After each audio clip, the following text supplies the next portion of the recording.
Одоо миний үгийг заавал анзаараарай. Хиймэл оюухан хүнээс дээр гарсан ухамсартай оршихуй болж чадахгүй. Ухамсарт оршихуй болж чадахгүй. Зөвхөн оюун ухаан болвол хиймэл оюухан хүнтэй өрсөлдөн оюун ухаан гэсэн. Тэр байх хоол хаяг. Өөрөөр хэлбэл оюун ухаан ухамсар хоёр өөр зүйл гэдгийг. Хиймэл оюун ухаан ашгүй гарч ирээд бидэнд ойлгуулж эхэлж байна. Энэ хоёрыг дандаа холиод яваадсан байхгүй юу? Нэг л юм байна гэдэг ойлгоо. Тий. Зөвхөн яг үнийг хэлэхэд би бол монголчууд тэнгэрийн гаралтай цагаан ястам би тиймд бүр үнэн дургу. Маш гоё ус төрөг өстэй янзын гоё. Би ч чиний ярианд бол халаад суугаал ах юм байна. Ястаа гоё. Ус төрөг яриа гэдэг чи ямар сайхан. За сайн байцгаана уу юу яаж та энэ өдрийн мэндийг хүргэе. За манай юу яа инхүү нэгэн бас шинэ подкаст маяг юм одоо эхлүүлж байна. За манай продюсер Мөгигийн одоо захиалгаар одоо нэг шинэ подкаст ингэ мэдлж байна. Тэгээд өнөөдрийн манай энэ подкастын зочноор Батүл ах маань хүрэлцэн гэж оролцож байна. За манай Мөги ингэсэн даалгавар өгсөн бид нарт ингээд ус төр ерөөсөй байхгүй шүү. Физик одоо яг яригдах байгаа маш гоё юм сэдвүүдээр гоё яриа өрнөлрэй гэсэн даалгаврын дагуу бид нар өнөөдөр ярилцсан. За тэгэхээр Батүл ахыг ямар юуны төрөнд одоо урилга хүлээн авч хүрэлцэн оролцоод баярлалаа. Баярлалаа. Харин их сайхан нэвтрүүлэг болох юм шиг байна. Өөрсөнд их баярлалаа. Ус төргөө яриа гэдэг чинь одоо миний мөрөөдөл яриа шүү дээ. За Батүл ах маань олон жил ингээ ус төрөөр яваад зөвхөн ус төрөөр л ингээл хардаг болчихсон. Намаа хараад ус төр гэж хараад. Гэхдээ Мөги бид хоёр бас Батүл ахын хэдэн одоо юунууд нийтлүүдийг байнга нийтлэл бичнэ. Батүл ах маань философийн чиглэлээр нэлээд юм бичнэ. За тэгээ хамгийн гол нь Батуулга бол физикийн мэргэжилтэй хүн. Тэгээд би подкастаа физикээс эхлэе гэж бодлоо. За Батүл ах мөсийг физик мэргэжилтэй. Их сургуулийн физик анги төгссөн.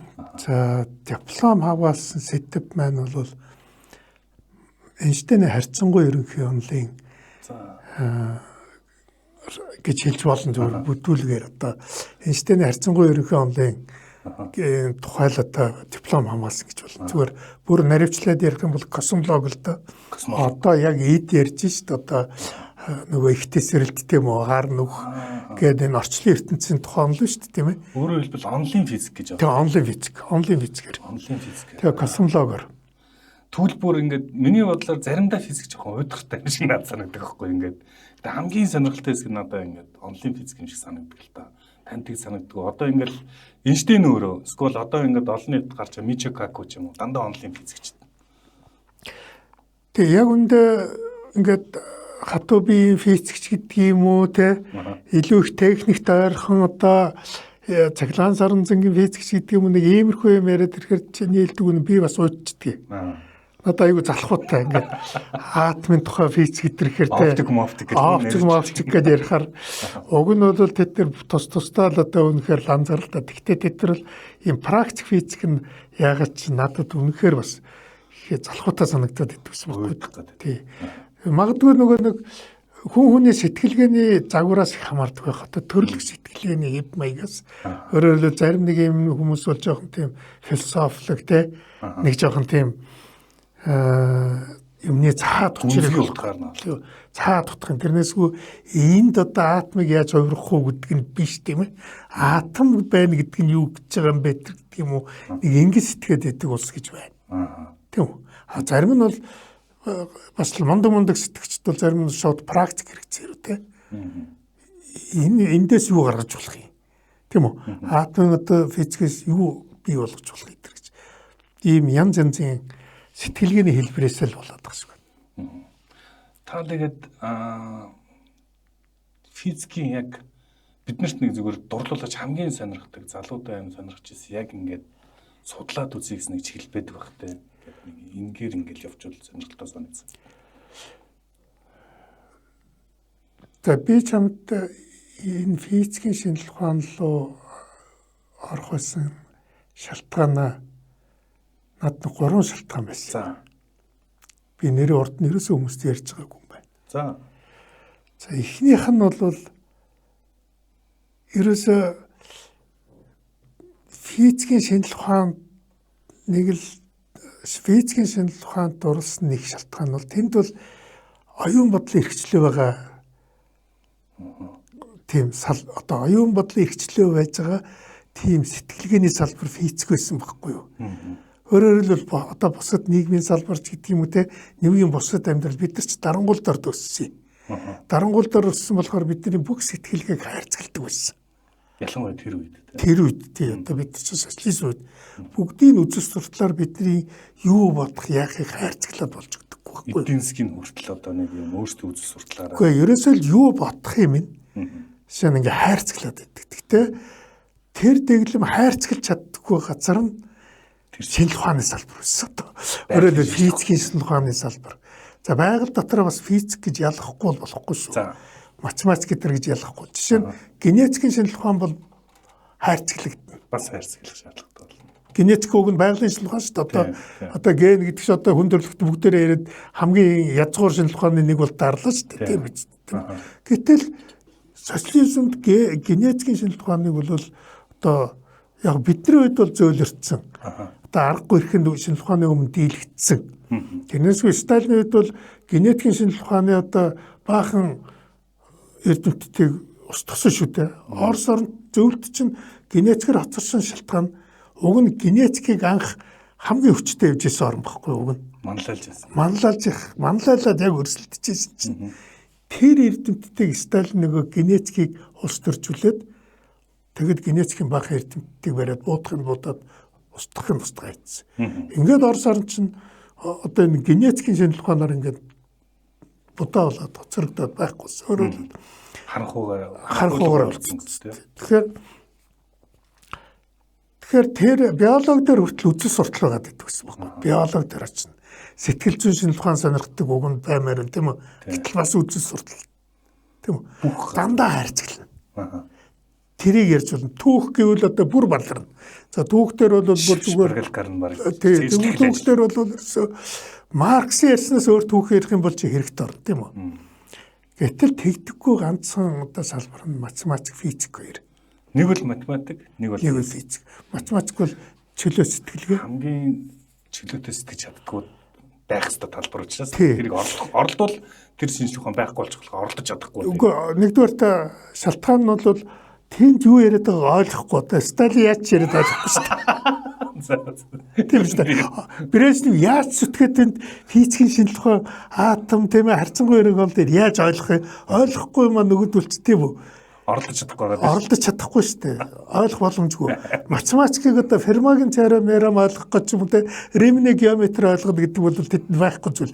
Тийм учраас тэдний сэтгэлийг хүрч чаддаггүй учраас нөгөө үзэл сурталч тийм ээ намуудын одоо хүмүүсээс нь гарч чад. Тий тэрний хязгаараас тэдний ойлгодыг хязгаараас гарцсан байхгүй юу? Тийм үү? Тийм учраас чөлөөтэй. Тэгээ хоёрдугаарт бол за тэд нар бүр ойлгосон ч гэсэн бас хаач чадахгүй. Яагаад хаач чадахгүй гэхээр атом бөмбөгтэй болмоор шүү дээ. Тийм үү? Сайн зэвсэгтэй болмоор шүү дээ. Физикийн шинжлэх ухааны хоригдчих юм бол байхгүй шүү дээ тэр нь. Тийм үү?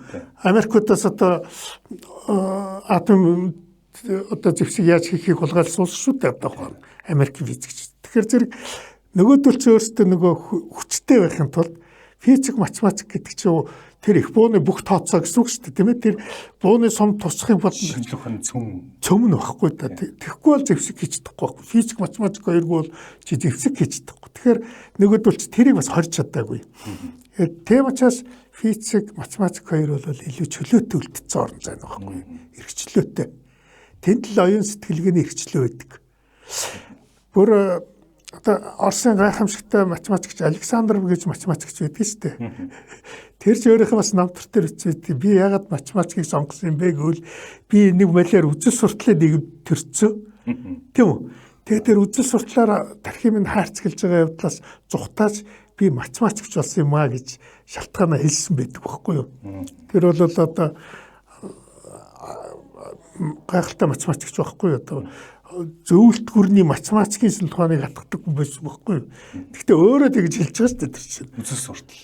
Би тэр үзэл суртлын нийгэмд төсч тэ. Тэгээд үзэл суртлын нийгэмд хүний санаа бодлыг хайрцаглаад байдаг. Тэрнээс нь зүхтаагаад би математикч болсон юм гэж. За тэгэхээр миний нэг дээр Александр математикч хэлж байгаатай адилхан миний нэг шалтгаан тэр. Зүгээр нэг үзэл суртлын хайрцаглаас зүхтаах гэсэн орлого. зүгээр чөлөөтэй сэтгэмээр байсан. Хоёрдугаарт нь яг нөгөө Эйнштейний тухай намтар үзээд бас шүтээд тийм үү? Эйнштейн гол нөлөөлсөн. Тэг Эйнштейн бас их гол нөлөөлчихгүй тэр ч одоо намтар шүтээд. Гэтэ Эйнштейний тэр юмыг ойлгоход хэцүүлдэ ойлгохгүй мөртлөө тэр Эйнштейн ер нь ертөнцийг гайхуулсан тухай юм үзээд л шүтээд байхгүй. Тэгэл өөрөө бас ингэж гайхалмаар санагдал. Эйнштейн ч өөрөө хүмүүст гэж ярьдаг байсан юм л шүү. Хүн болгоно л нөө харьцангуй онлын авсан. Тэр ямар учиртай юм бэ? Таньдаг тэр чинь дэлхийн хот болсон шүү дээ сүүлдээ. Тэгээ сүүлдээ хэлэхдээ та хүн андуураад байна. Цаг очих гээд би Эйнштейн биш ээ гэж бүр сүүлдээ залгацсан.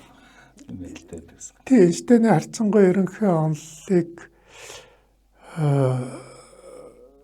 одоо баталсан, туршлагаар баталсан одоо Английн физикч нэрийн одоо марцаад жижигэр мэдээ. 15 онд байна. Тий, нөгөө Өмнөд Африкийн юун дээр очиод те нар хэртэл дээр баталсан шүү дээ зайлгч. Ингээ нэрийг мартчих. За тэгээд манираас асуусан шүү дээ. Гэхдээ энэ одоо харьцангуй ерөнхий онолыг л дэлхийд дээрээс ойлгодог 3 хүн байдгийг ингэн гэсэн чинь 3 дахь нь юм бол гэж. Өөрөөр хэлбэл Эйнштейн битээр л ойлгохтыг 3 дахь гэж байхгүй л гэж байгаа юм. Тэр өөрөө тийм үү? Тийм. Битээр л мэдтэнээс бусд нь ойлгохгүй. Яг үндэ бол анх бол ойлгоогүй, анх бол шокнд орсон. Тэгээ 1905 онд чинь мань хүн 1 жил 4 ертөнцийн нийтлэл гарсан. Одоо гайхамшигт он жилүүд өгдөг штэ тий. Тэгээд яг Нобелийн шагнал 21 онд авлаа. Бүр хожимо. Гэхдээ фотоэлектрикийн шал өөрөө тий. Өөрийнх нь тий бүр харьцангуй онлоор биш. Өөрийнх нь бараг зугаач бичсэн нэг нийтлэл. Одоо өөр тий манерын одоо бусад онлтой харьцуулах юм бол тий зүгээр нэг юм бараг нэг ноорогт нөхцсөн байхгүй одоо бүр өөрийнх нь нэг тийм үгүй яг хүмүүс тэнд гайхаад байхаар нүггүй эн чи ийм учиртай гэдэг нэг бичээд нэг нийтлэл бичсэн. Тэгээ тэрүүгээр авцсан. Тэр нь яг квант механикийн үндэс болсон л доо фотоэлектрик эффект гэж энэ гэрэлч нь ингээд долгио ийм цул биш юм а квантаараа юу яд юм а гэж одоо тэгээ тэр нь квант физик үндэс болсон. Тэр нь бол Эйнштейний хувьд бол зүгээр л нэг юу шиг.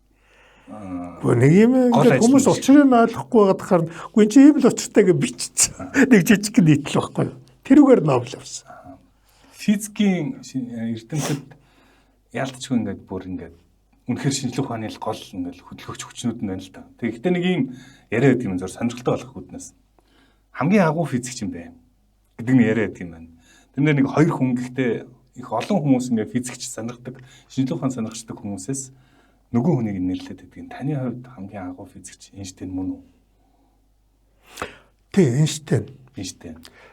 Магадгүй Ньютоник гэж англичууд бас хэлж магадгүй тийм ээ. Их олон хүн Ньютон гэдэг юм билээ. Гэхдээ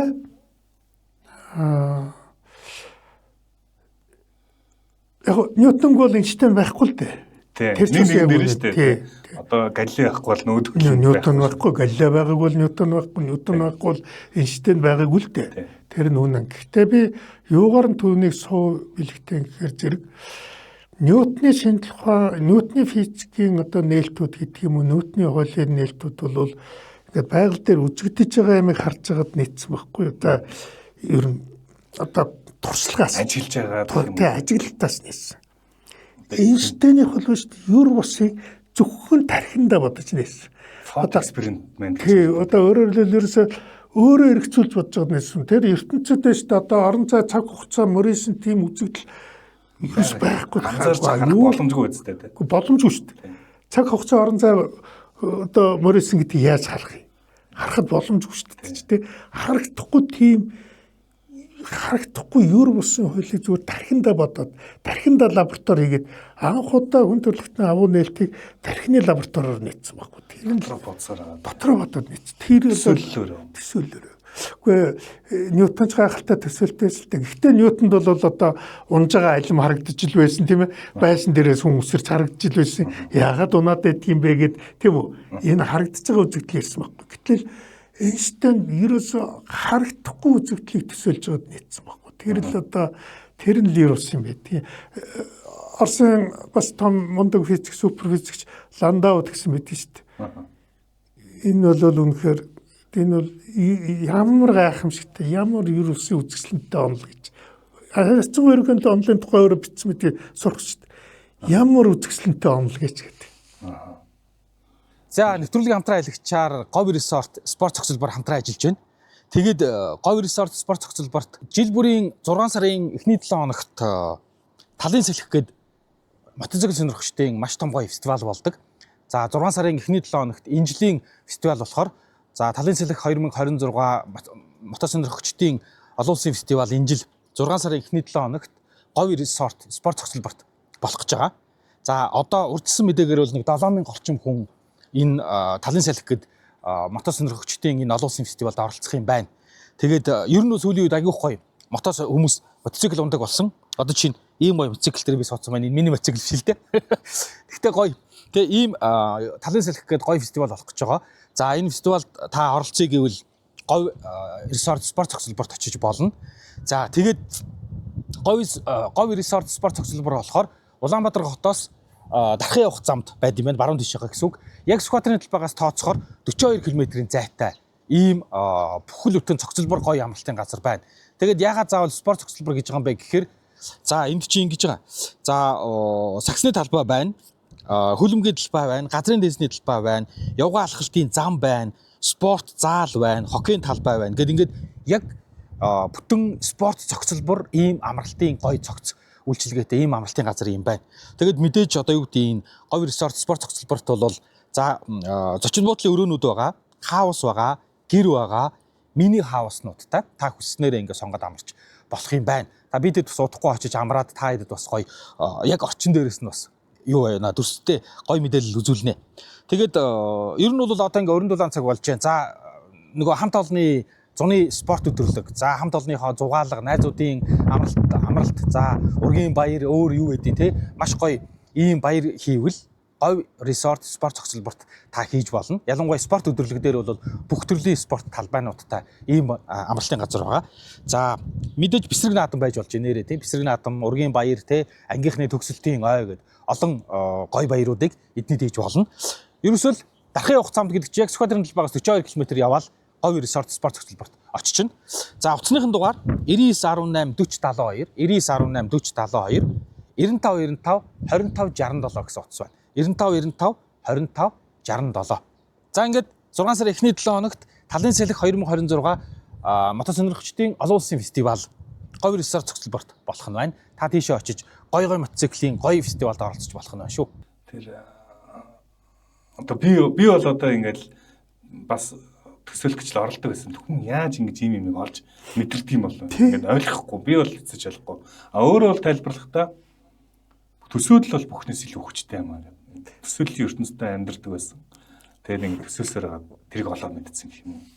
Тэр юм шиг. Та тэгэхээр хэрвээ судлах байсан бол судлах чиглэл энэ. Гэхдээ тэгсэн бол тий одоо Эйнштейн харьцангуй физикээрээ явсан бол гүнзгийрсэн бол тэгтээ их сони юм байна. Би одоо ямар сандаа залуучуудад их зөвлөд байгаа юм. Гэтэ би тэр үед одоо манай Дамсран багш их сургуульд одоо би ч тийм сүрхий оюутан байгаагүй шүү дээ одоо. Нэг тийм дундчлал оюутан их орны алтан гурваар аваад завхдаг оюутан байлаа.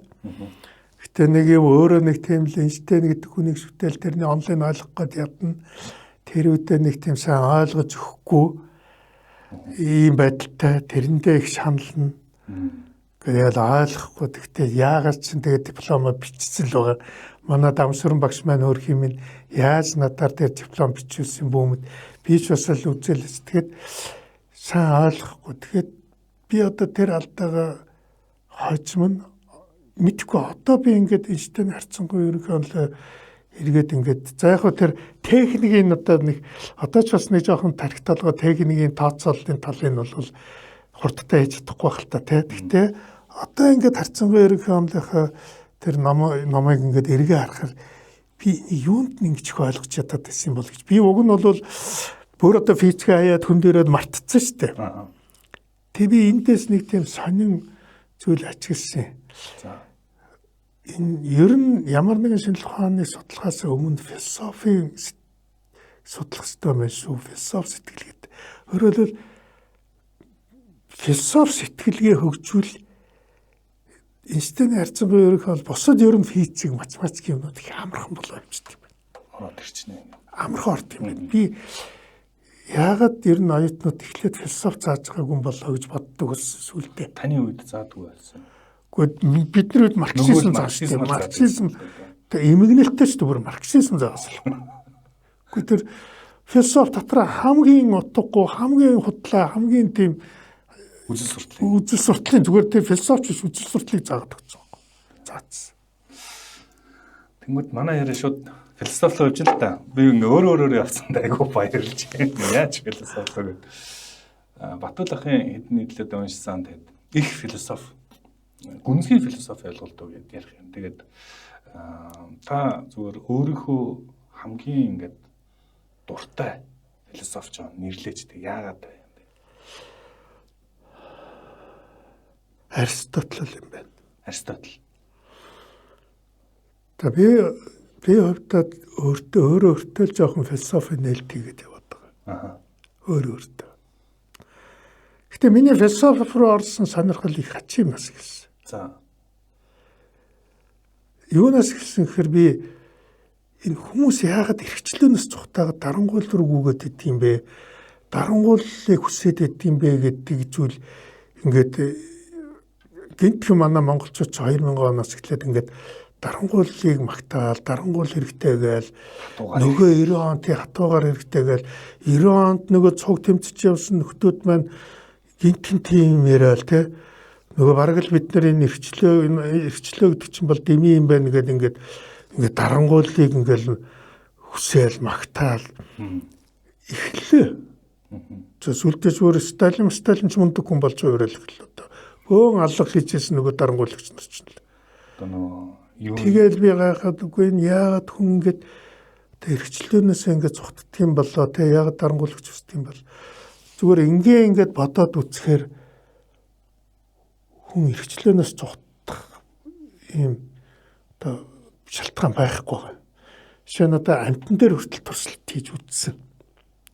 Нохоо хүртэл эрхчлөө өсдөг байсан. Пауло хийсэн туршилт байдаг байхгүй алдартай.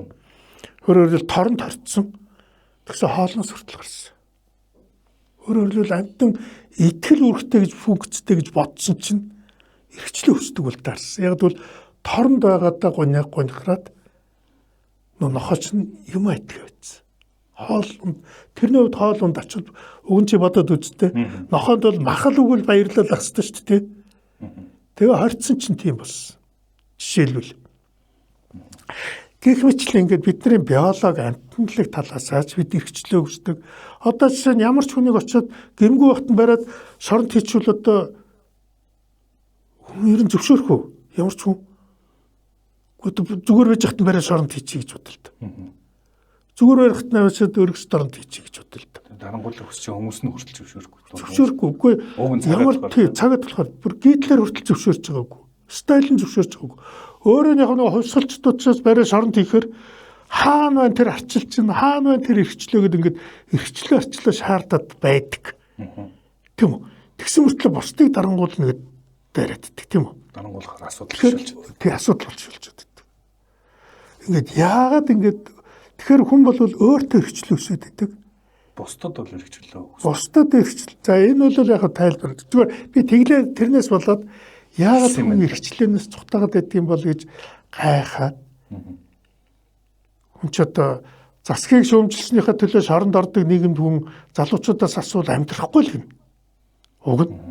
Гэхдээ ерөнхий сайдаа шүүмжилсэн чинь шоронд аваачаад хийдэг байх юм бол дарга нараас шүүмжлэхэд шоронд аваачаа хийдэг байх юм бол тийм нийгэмд чамайг амьдрахгүй бол амьдрахгүй. Би өөр туршилт хийж үзсэн. Гэхдээ та нар социализм магтаад байх үзээгүй л хойд солонгос явуулда зардлын даа гэсэн хийж ирээгүй тийш. За юу. Тэгээ яагаад? Тэгсэн мөртлөө дарангуул хэрэгтэй гэдэг. Хатуугаар хэрэгтэй. Хатуугаар хэрэгтэй. Ингээл би чинь философи руу яварсан. Өөрөөр хэлбэл энэний тухай бүтээлүүд аваад уншлаа л да Эрик Фром метр аваад гэсэн чинь тэдний тайлбар надад хангалтгүй санагдаад. Тэгээл би ингээд философи руу яваад орцсон. Сүүлдээ чи гайх бах. эрхчлөөнөөс хүн яагаад дайждаг юм бэ гэдэг учраас шалтгааны хайсаар явж байгаа нэг үчи эргээд нөгөө физиктэйг нь оцолчдөг байгаа. Гэхдээ тэр эрхчлөөнөөс зугтах хүний тэр хачин тэнэглэл физик шалтгаантай байвал яах вэ? Тодруулбал харин зөвхөн тий. Одоо тодруулаад ойлгуулбал айгүй хэцүү. Гэхдээ хэцүү. Гэхдээ би ойлгуулах гээд үзье. Нэг энтропи гэж юм байдаг. Физикийн энтропи гэж хэмжиж. Энтропи гэж юмс замбраагаар шилждэг. Замбрааг одоо аль болохын замбраагүй байдал руу. Тэгсэн одоо энэ термодинамикийн хоёр дээр энийг ингээд унахчвал унгаад хагалчлаа гэж бодъё тийм үү? Энэ өөрөө эргээд аяндаа нийлэхгүй шүү дээ. Улмал задраал тийм үгүй ер нь тэгэл өөрөө эргэж нийлэхгүй те эргэж боцолдгүй. Тийм үү? Хүн жишээ нь одоо үхэл бол эргэж орно гэж байхгүй тийм үү? Хүн үхэн гэдэг чинь физик утгаараа бол энтропи хамгийн өндөр түвшинд очиж гэсэн үг. Амин байхгүй гэдэг утгыг бол тий өөрөөр хэлбэл энтропи дээд утганд очиж байна гэсэн үг. Одоо хүн үхэн гэдэг бол ерөөсөө л энтропи өөрөөр хэлбэл энтропи хамгийн их утга руугаа тэмүүлдэг. Байнга тэмүүлж идэг. Байнга өөрөөр хэлбэл хаос руу, үхэл рүү, мөхөл рүү тэмүүлж идэг юм зүйл байхгүй юу?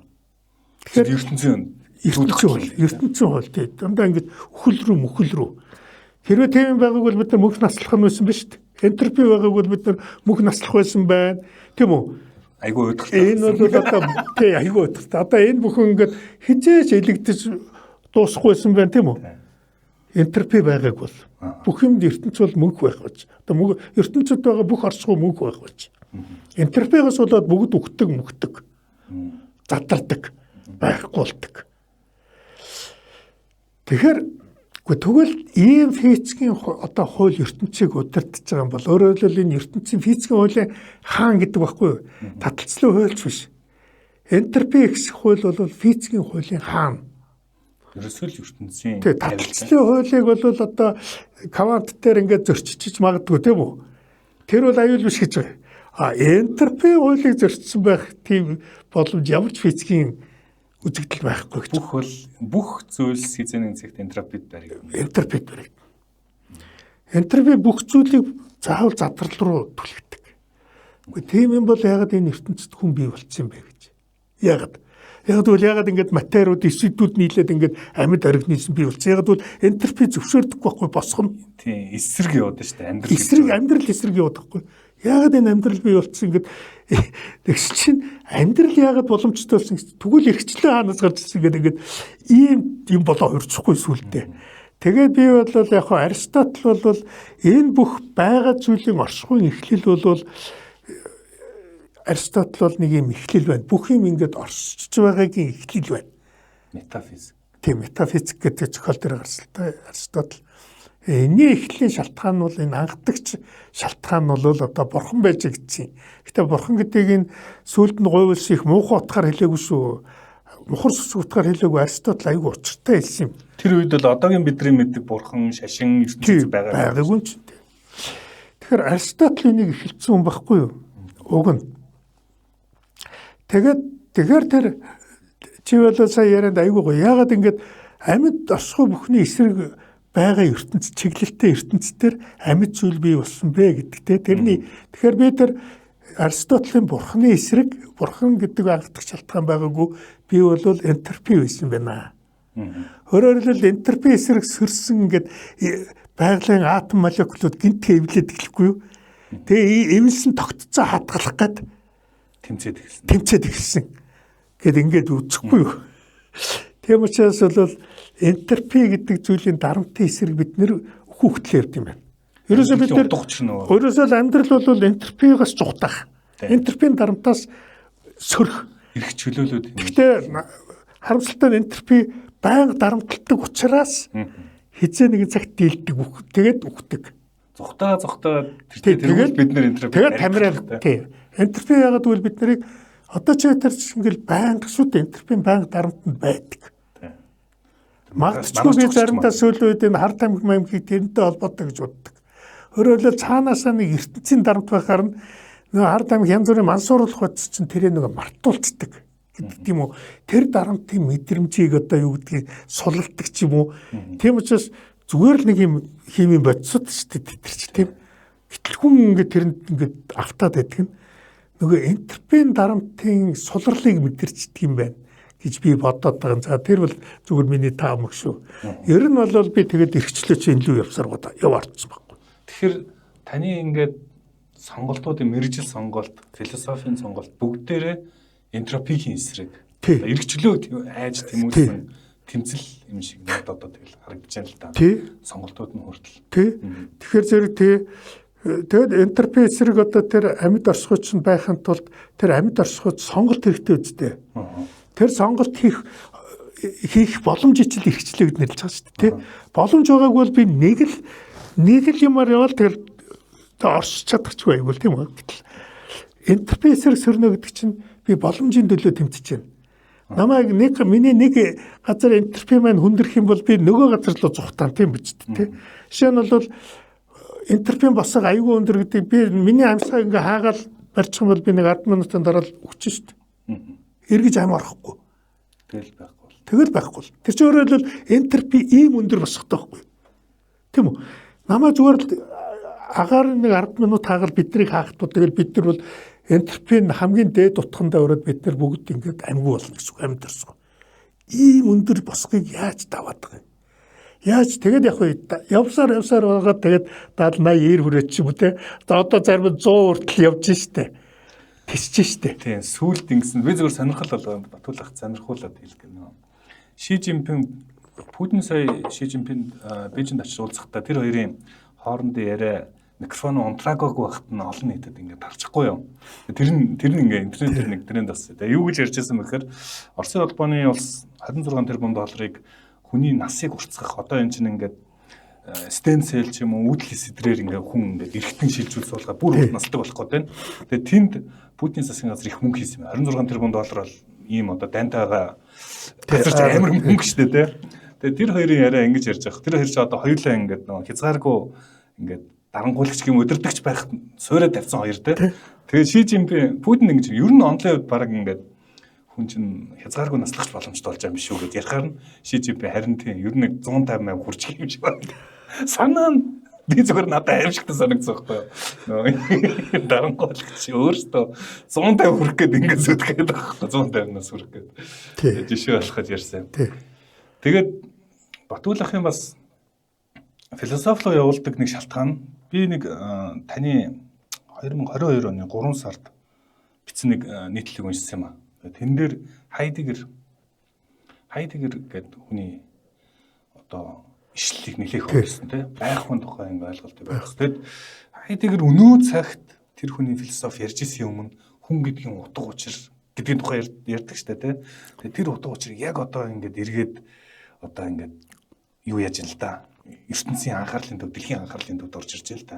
Яагаад тэгэхээр тэр нийтлэлээс хойш 23 онд дэлхийд ингээд тис өөр болсон. Тис өөр болсон. 23 онд юу болсон бэ гэхээр ChatGPT гэдэг нэг гарч ирээд хиймэл оюун гэдэг чинь ерөөсөө 23 оноос хойш юм экспоненциал гэдэг чтэй урдаараа ингээд бүр тесэрч эхэлж байна л да.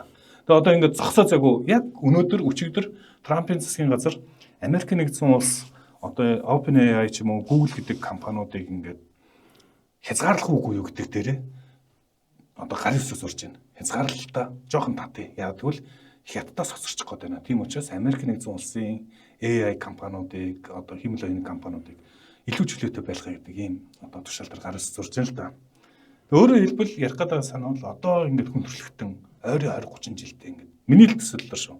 Бүр ингээд аимшигт өөрчлөгдөх юм байна. Хиймэл оюун бүр ингээд нэвт авах гэж байна. Тэгээд энэ орон зай дээр хүн байх гэдэг утга учир юу юм бэ? Ер нь хиймэл оюунтай бид нар яаж харьцах юм бэ? Цаашдаа хүн төрөлхт яах юм бэ? Их олон тийм яриа хэлцээр бид нар эндээч гэсэн монголчууд маань ч гэсэн ярилцаад гоё. Өөрсдийнхөө бид нар ч бас энэ дэлхий дээр нэг өөрсдийн байр суурь тагц монгол хүн гэдэг юмгээр хаана яаж харах хэвээр гэдэг юм хэлцүүлэг өрнөх хэвээр юм болоо. Тэгээд хиймэл оюуныг би ингэж ойлгосон. Буруу ойлгосон байж магадгүй шүү. Хайдегер бол хиймэл оюун энэ одоо хиймэл оюун чууг нь хүний л багчтай тий. Тэгээ багж бид нар өөрсдөө яаж сэтгэхэд нөлөөлдөг. Тэгээ ер нь явандаа бид нар бүх юмыг автоматжуулах, бүх юмыг хэлбэршүүлэх хүн гэдгийн гүнзгий утга учир алдагдчих эхлэх гээд байна. Өөрөө бол одоо ингээд хүлтэй ярьж иж утга утга учир үнцнийг мэдэрнэ гэж одоо онолцсон юм билээ шүү дээ, тий. Тэгтэл одоо ингээ хүмүүс бүх юмыг ийм одоо хүнтэй харьцахтаа чи хэдэн дарагчтай юм гэдэг ч юм уу, тий. Бүгдийг ингээд нэг хэмжиж ингээ оптимизац юм өөрсдөө робот болж хувираад байна, тий. Өөрсдөө юм л юм шиг болох гээд байна. Тийм автомат сэтгэлгээтэй хүн биш болоод байна гэж ярьж. Дасан гэж нэрлэдэг. Тийм биш гэж. Тэгэд энэ дээр таны ингээд та ер нь хиймэл оюуныг яаж харж байна? Тэг хиймэл оюун ухаан одоо хиймэл оюун ухаан хүний дээр гарсан тийм ухамсартай болж чадахгүй. Супер хиймэл оюун үүсэхгүй. Би энэ бол Хайдегер үнийг нотолсон гэж би боддیں۔ За. Хайдегер яг нотолсон энийг. Хиймэл оюун ухаан би одоо миний үгийг заавал анзаараарай. Хиймэл оюун ухаан хүнээс дээр гарсан ухамсартай оршихуй болж чадахгүй. Оршихуй болж чадахгүй. Зөвхөн оюун ухаан болвол хиймэл оюун ухаан хүнтэй өрсөлдөн оюун ухаанаас ал. Тэр байхгүй хол хаяг. Өөрөөр хэлбэл оюун ухаан ухамсар хоёр өөр зүйл гэдгийг. Хиймэл оюун ухаан ашгүй гарч ирээд бидэнд ойлгуулж эхэлж байна. Энэ хоёрыг дандаа холиод яваадсан байхгүй юу? Нэг л юм байна гэдэг ойлгоо. Тий. Будда бол энийг 3000 жилийн өмнө одоо Будда бол хоёр өөр зүйл шүү гэж хэлсэн хүн анх Будда. Энийг Европод бол холбсон. Барууны одоо философи. Аристот одоо Платон тэрс уг нь ялгсан юм а. Гэхдээ яагаад ингэж авчиад энэ илүү их тийм христийн шашнаас болсон уу яасан бүүмэд энийг авчи нийлүүл хайцсан. Будда бол бүр ухамсар оюун ухаан хоёр тустай зүйл шүү. Тийм учраас одоо дорны философи арай өөрөөр явдаг. Өрний философи өөрөөр явдаг шалтгаан юм. Хайдегер бол би бол тэрийг онтологийн тест гэдэг би бас ингээд зэрэгсэлтэй миний термэрийг бас хүмүүс үтсэл байлээ нөгөө англи хэл дээр би чи хиймэл оюухан англиар орчуулаад зэрэгцсэн. Философийн юм аккаунтн дээр. Тэгээд тэрэн дээр юу гэсэн Тьюрингийн тест гэдгээс гадна онтологийн тест гэж бий. За. Онтологийн тест гэдэг бол байх хүн тест. Тэрний үхээр Хайдегерийн гол философи нь шүү дээ. Байх хүн тухай асуудаг ганц оршихуй бол хүн юм шүү гэж. Байх хүн тухай асуудаг. Өөрөөр хэлбэл хүн болвол асуулт тавьдаг оршихуй байхгүй юу? Хиймэл оюун ухаан хизээч асуулт тавихгүй. За байх хүн асуулт гэдэг бол байх уу гэдэг үстэй. Үг хэлэнд хэлбэржүүлж болохгүй тэр зүйлийг хэлээд иддэг. Өөрөөр хэлбэл энэ Хайдегер Wittgenstein хоёрыг хоёулангийн нийлүүлж ойлгвол энэ нэлээд ойлгогдно. За. Wittgenstein Хайдегер хоёрыг. Энэ хоёр л одоо 20 дугаар зууны эргүүлсэн, боснуулсан хоёр нөхөрч энэ хоёр. Нэг нь Хайдегер, нөгөөх нь Wittgenstein хоёр байхгүй. Энэ хоёр бүх юм ирмэл айдсан. Wittgenstein юу нээсэн гэхээр зэрэг үгүй энэ ерөөсөө хүний оюун ухаан ч нүштэй хэлээрээ ажилтдаг юм байна шүү дээ. Бид нар бодохдоо одоо чи тэр хэлээр хоорондоо харилцаал дамжуулаад байгаа юм байх гэсэн чинь битээрээ ярьж байгаа тэр хэл битээрээ оюун ухааныг удирддаг юм байна. Өөрөөр хэлбэл хүн бол өөрөө компьютерийн шинжтэй юм байна. Програм нь удирддаг үстэй. Тийм үстэй одоо ISO програм би юуны тухай бодохыг миний үйл систем буюу ямар хэлээр ярьдаг юм миний өмнө шийдэж өгöd дээ шүү дээ. Тий. Шинэ 13 дугаар зууны монгол хүн одоо чамтай ярил ойлголцохгүй шүү дээ. Хоёр ухаан хоёр өөр нь шүү дээ тийм шүү дээ. Хоёр өөр ухаан байна. Яг бол тэр чи хэлнэ тэр 13 дугаар зууны монгол хэлний үг нь бол шал өөр. Өөр. Одоо чиний ярьж байгаа үгний баг 90% нь ойлгохгүй л гэж. 100 жилийн өмнөхтөө бид нар их өөр ярьж байгаа. Өөр ярьж байгаа. Яг л тэр чинь Монцамагийн үеэр чи ингээд нэг юм модон орчуулгаар ингээд манай одоо бид нар халах монгол аялаг гэж ярьж байгаа боловч тэр чинь ингээд жоохон нөгөө хатартай ингээд ингэцдэг гэдэг. Тэгэхээр зэрэг хэлээр бид нар хэл бидний оюун ухааныг ажилуулад байгаа юм байна гэдгийг Wittgenstein нэчихгүй юу. Тэгсэн Хайдегер асуудал тэр хоёр бол хоорондоо харьцаж байгаагүй гэдэг юм байл. Биенийхээ тухай хинэн ч хизээч дурсаж байгаагүй. Тэгсэн зэрэг ингээ хоёулаа. Зэрэгтэй тэгсэн чинь нөгөөх нь тэгээд хүнд хэлэнд ордоггүй юм гэж байна шүү дээ. Жишээ нь хайрыг та нар тэгээд хэл рүү одоо хэлээх гэдэг хэлж чадах уу? Хицгийн шин томьёолж чадах уу хайрыг? Хизээч чадахгүй тийм үү? Хүнд ийм юмнууд бас байна. Оюун ухаанаас гадна хайр тийм үү?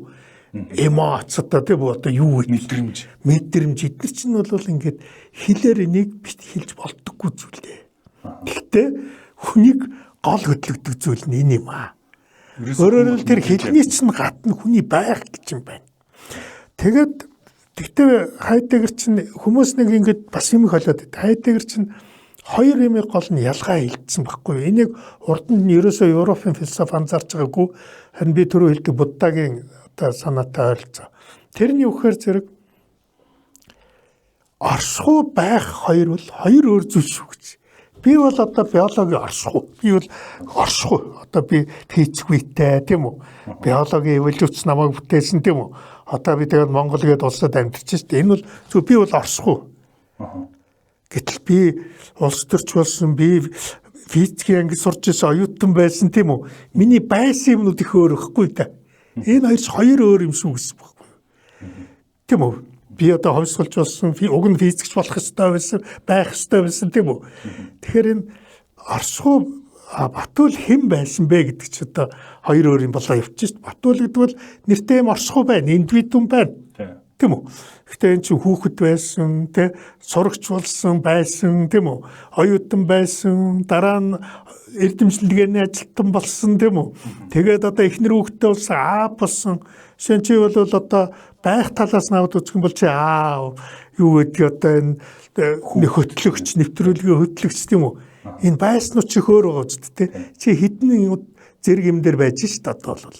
Гэтэл зүгээр ингээ харах юм бол чи нэг оршихуй шүү дээ. Нэг тодорхой дүрстэй царайтай тийм үү. Тэгэхээр Хайдеггер энэ хоёрыг салгасан. Энийг Европоос салгаагүйсэн байхгүй юу? Хайдеггерийн тэр байхын асуулт гэдэг чинь би хэн байх юм бэ? Би од болох юм уу? Би гоё хөл өмгчин байх юм уу те? Гэх мэтчлийн асуудал тийм үү? Би тэмцэгч байх юм уу? Эсвэл би хүний төлөө өөрийгөө золсон гигантэн болох юм уу? Байх юм уу? Энэ бол надад тавигддаг асуулт байхгүй юу? Би физикч байх юм уу? Эсвэл бол энэ физик ертөнд чи яг үнэхээр өөрөө ийм юм уу? Одоо ийм өнгө улаан байдаг юм уу? Энэ улаан гэдэг нь би хийлгээд байгаа мó гэл ингээд. Би яг адилхан харж байгаа юм уу? Тий, энэ бол байхын асуулт. Тэгэхээр ертөнцид энийг ганцхан асуудаг нь ерөөсөө хүн. Өөр хин ч энийг асууж чадахгүй гэж. Асууж чадахгүй. Онтологийн тест гэдэг нь. Тий, онтологийн тест. Би тийм нэрвэгдсэн юм аа. Тэгээ би жиргсэн онтологи. Тьюрингийн тест гэдэг чинь зүгээр нөгөө нэгэнт хариулт өгжээвэл ярьж ивэл чи адилхан үнтэй л адилхан яриад байвал машин чамтай адилхан болж шүү л гэж юм тийм үү? Ерөнхийдөө Тьюрингийн тест бол хүний оюун ухааны талаас нэлжгүй тооцоол талаас нь. Тооцоолж хүнтэй адилхан тооцоолж байвал гэд ингээд тооцоолт. Энэ яг нэг англи саксоны аналитик философи уламжлалаас болцсон. Гэтэл онтологийн тест бол өөр чи утгагүй тэгээд тийм л оюухнууд биендээ хайр дурлал зарлах уу? ChatGPT юу гэдэг Cloud 2 хоорондоо дурлалцах уу? Надаас жишээ нь асуух уу? Өнөөдөр чи яасан бэ? Өнөөдөр юу гэж бодож байна тийм үү?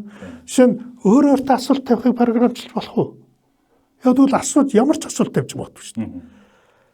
Яг ямар асуулт тавих уу гэдэг хүн өөрөө л тавьдаг болохоос шүү дээ. Асуултыг програмчлах боломжгүй байхгүй юу? Жишээ нь Эйнштейн шиг Эйнштейн ингээл явж яснаа за фото зургийн аппаратыг ингээ гэрлийн урдаар явуулвал зураг авах болов гарах болов гэж энэ сони асуудал 16 дахь тавьсан гэж байна шүү дээ өөртөө. Фото зургийн одоо фото аппаратыг гэрлийн урдаар тавих болоход зураг нь буух уу? Зураг нь буух уу гэдэг юм ачаа асуулт. Тийм бааз гаж байгаа ч тийм. Үнэхээр гаж. Ийм асуулт хэмлэвийн програмчлж чадахгүй. Яг бол програмчлах боломжгүй. Яг бол тэр асуулт чинь тавигдааг байхад юун тухайн асуудлыг хэн ч мэдэхгүй. Өөрөөр хэлбэл хүн өөртөө хачин асуулт тавиад байна те. Тэр хизээ ямар яг асуудыг яа тавихыг бүү мэд. Мэдэхгүй зүйлийг програмчлж болохгүй. Тийм учраас хиймэл оюухан бол хүн шиг болохгүй. Ухамсарын тийм оршихуй болохгүй. Ухамсар хайрлж чадахгүй, өлсгийг мэдрэхгүй, түрүүний хэлдэг энтропийн дарамтыг мэдэхгүй. За юу. Манай миний одоо би ChatGPT дээр өөрийнхөө нөгөө харьцдаг нөхрөө дэлгэрдэг шүү дээ. Тэгээ би дэлгэрлээ үчээ чи ингэж чадахгүй гэхээр та бол нэр үнэхээр яг игцэгтэй болсон байх шүү. Даваа хашгируулаад байгаа шүү. Тэгээ ийм хүмүүс тийм онтологийн тест гэдэг чинь нэрээс тэ Төрөнгийн тест бол болж байгаа тэр дотоос яриад байгаа шүү дээ тийм үү. Зүгээр бид нэр өөрсдөө хиймэл оюуханд дор орчихно. Өөрөөсөө өдөрдүүлэх тийм. Өөрөөр хэлбэл бид хиймэл оюухнаас хараат болчихно. Яг бол тийм учраас би нөгөө жиргэн дээр битээ мэдэхгүй юмныхаа тухай хиймэл оюуханд битээ яриараа гэж. Мэдэхгүй юм аа. Хиймэл оюухантай ярих зүйл мэддэг зүйлийнхаа тухай л ярь. Жишээ нь одоо би хайдагрын тухай би хиймэл оюухантай ярина. Тийм би мэдчихэж ярина. Тэгэхгүй хайдагрыг асуул наачих янз хариулдаг шүү дээ. хайцглаа юм гэж. Янз хариулдагтөө дотор нь нюансын сайн ойлгохгүй буруу юм өгчдөг байхгүй. Зүгээр яг одоо цагийн одоо энэ Тьюрингийн тестийг хүндрэлт нь 2022 онд авсан гэж үздэг тийм. Тэгээд одоогийн байгаа энэ хиймэл оюун ChatGPT чинь large language model буюу одоо баах интернетээр дүүрэн байгаа үгнүүдийг холбоосуудыг ингээд Тэгээ өөрөө тэрийг neural network гэж нэрлээд ингэж яагаад ингээд одоогийн ингээд мэдрэмж гараад ирсэн. Тэгээд дандаа хэл дээр үгэн дээр ингээд үгүүдийг л хамгийн энэ үгийн дараа ямар үг орох вэ гэдгийг боддог гэх юм уу? Томнор сэтгэдэг. Болохоор тэрний цаана бидний бодоод байгаа шиг бид нар хүн мэдэрч байгаа тийм мэдрэхгүй ярьж байгаа. Гэхдээ их олон хүмүүс ингэж юм үлэх. тэгж байгаа. 27 он гэхэд супер хиймэл оюун бий болно. Буюу супер хиймэл оюуны томьёол нь юм билээ л дээ. Хиймэл оюун өөрөө шинжлэх ухааны нээлтүүдийг хийгээд эхэллээ. ертөнцийн нууцуудыг ингээд хүний санаанд бишээр ингээд хийгээд эхэллээ. Тэгээд эхлэхэр чинь ингээд нээлт хийгээд эхэлж шүү дээ. Бидний мэдгүй юмыг ингээд харилцдаг болоод эхэлнэ гэх юм уу. Тэгээ ийм болохоор яванда хүн төрөлхтөө ер нь бол хамгийн сайнаар бодоход бид нар зүгээр хиймэл оюуныхаа боолно гэх юм тэжээвэр амьд бол. Яг тэгвэл хиймэл оюун маш сайн хөгжөөд роботиксаас дахиад хөгжиж шүү дээ. Амар урдтай хөгжиж байна. Boston Dynamics хийсэн роботууд. Тэгээд эднээс одоо юугүй хүнээс хамаарахгүйгээр маш хурдтай эдийн засгууд лав хүмүүс бол өлсөхгүй юм байна. Нэг даваа тал нь өвчин багсах юм байна. Өлсөхгүй болж эхлэх юм байна. Гэхдээ нөгөө тал нь бид нар өөрсдийнхөө одоо таны яг ингэ хэлээд эрх чөлөөг алдаж гэх юм уу? Өөрсдийнхөө төлөө өөрсдөө шийдвэр гаргадаг чадвараа хиймэл оюунд алдах юм байна. Гэсэн юм тайлбарууд явдаг юм байна л дээ. Ер нь та тэрэн дээр Тэг би тэгэхээр хэлээд байгаа юм тэр. Жишээ нь уургийн талаар хиймэл оюухан нээлт хийсэн. Нээлт хийсэн үнэ. Уургийн одоо тийм үү? Эсвэл одоо юу Годамаар хоцсон шүү дээ. Гэхдээ хүн төрөлхтний бүр Годам тавснаас хизээч харж байгаагүй тийм стартыг тийм тооцоо нүүдлийг цаашин нүүдэл нөгөө ямар нүүдлээ л тийг очтой тоглоо ажилласан шүү дээ. Тийм үү? Тэгэхээр энийг ингээд хиймэл оюухан нээлт хийнэ гэж энд юрээд байгаа байхгүй юу? Энэ бол нөгөө байхын асуулт биш. Энэ бол тооцоолын асуулт. Өөрөөр хэлбэл асар их хүчин чадалтай тооцсон учраас тийм үү?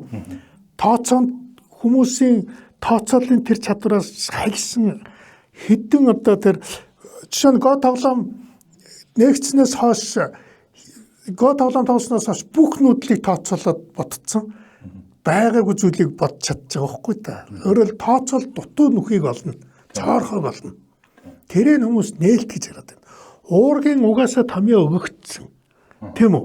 Уургийн одоо юу гэдгийг бүтцмцийн талаар. Тэгтэл тэр уургийн нэгэнт хэлбэрчсэн, нэгэнт томьёолд орсон зүйл дээр тооцоол бодоод уургийн шинэ ийм юу байгааг гаргаад ирсэн байхгүй юу? Тэр өөрөөр хэлбэл тооцоолын хүчин чадлын илэрлүүд нь энэ тэднэр бол. Тэрнээс нөгөө ухамсарын илэрл биш. Тийм үү? Хүчрхэг оюун ухаан бий болсон гэдэг нь үнэн. Тэр бол хүчрхэг. Гэхдээ тэр бол Эйнштейн шиг фото зургийн аппаратыг гэрлийн урдаар нисгүүл юу гарах вэ гэдэг асуулт тавьсан. Тим нээлт огт биш байхгүй юу? Мөн үү? Энэ бол огт биш. Цэвэр тооцоолын хүчин чадал. За бид нар энэ ертөнцийн тооцооллын талаар бол бид нар өстой хиймэл оюухны хаан зүрхгүй тийм үү? Бүр тэр талаар өстой уучлаарай тэгвэл бид нар тийм үү? Тэгэхээр одоо юуг бид одоо жишээ нь манай талынхаа юуг хэлээд байгаа юм хэрвгүй. Гэтэл би хэлээд шүү дээ. Хэн дурлах уу гэдгийг яаж тооцоонд оруулах юм бэ? Энэ нөхөр энэ ертөнцийн олон бүсгүүчүүдийн хинтээ хизээ яа дурлах уу гэдгийг яаж хэлэх гээд байгаа юм. Энэ бол програмчлж болдог зүйл биш. Энэ бол зөвхөн хүнд байдаг зүйл. тэр байх асуулт гэж энийг хэлээд байхгүй д одоо өөрөөр хэлбэл тэр би хэнд дурлах бол би юу болох бол би хизээ явах бол эсвэл би энэ одоо ертөнц ямар очтой гэм ийм асуултыг бол програмчилж болохгүй гэдэг юм. Гэтэ та нар энэ дээр жоохон би бол бас жоохон өөр өнцгөөс нь харах гад үзэх юм байна. Үгүй тий харин харна шүү дээ ингээд тэгэл тэгтээ бид бол их ихтгэл үнэмшилтэй байгаа нь юу гэхээр зэрэггүй наа чин хүн шиг зүгээр нэг л аюул байгаа нь тэрэн дээр бол санал нэг байгаа. Сайн одоо калькулятороор юм бодоо сурцсан калькуляторгүй юм бодоход чадах байж дүүцтэй. Тийм үү? Хиймэл яг тэгчнэ. Тэгтээ бид нар нөгөө зүгээр нэг 2 дээр 2-ыг нэмхийг бодуулаагүй тийм үү? Эйнштейн харьцангуй ерөнхий онлайн тэгштгэлийн тэр өгөгдлийн өөрчлөлт тоо бодохдоо гэдгээр нөгөө ч дорн бодоо гаргаад өгнөр үг байна. Энээс нь хараад болчихно. Гэтэл байнга ашиглаа тий. Одоо хэрэгсэл гэх юм түүх. Тий хэрэгсэл байхгүй.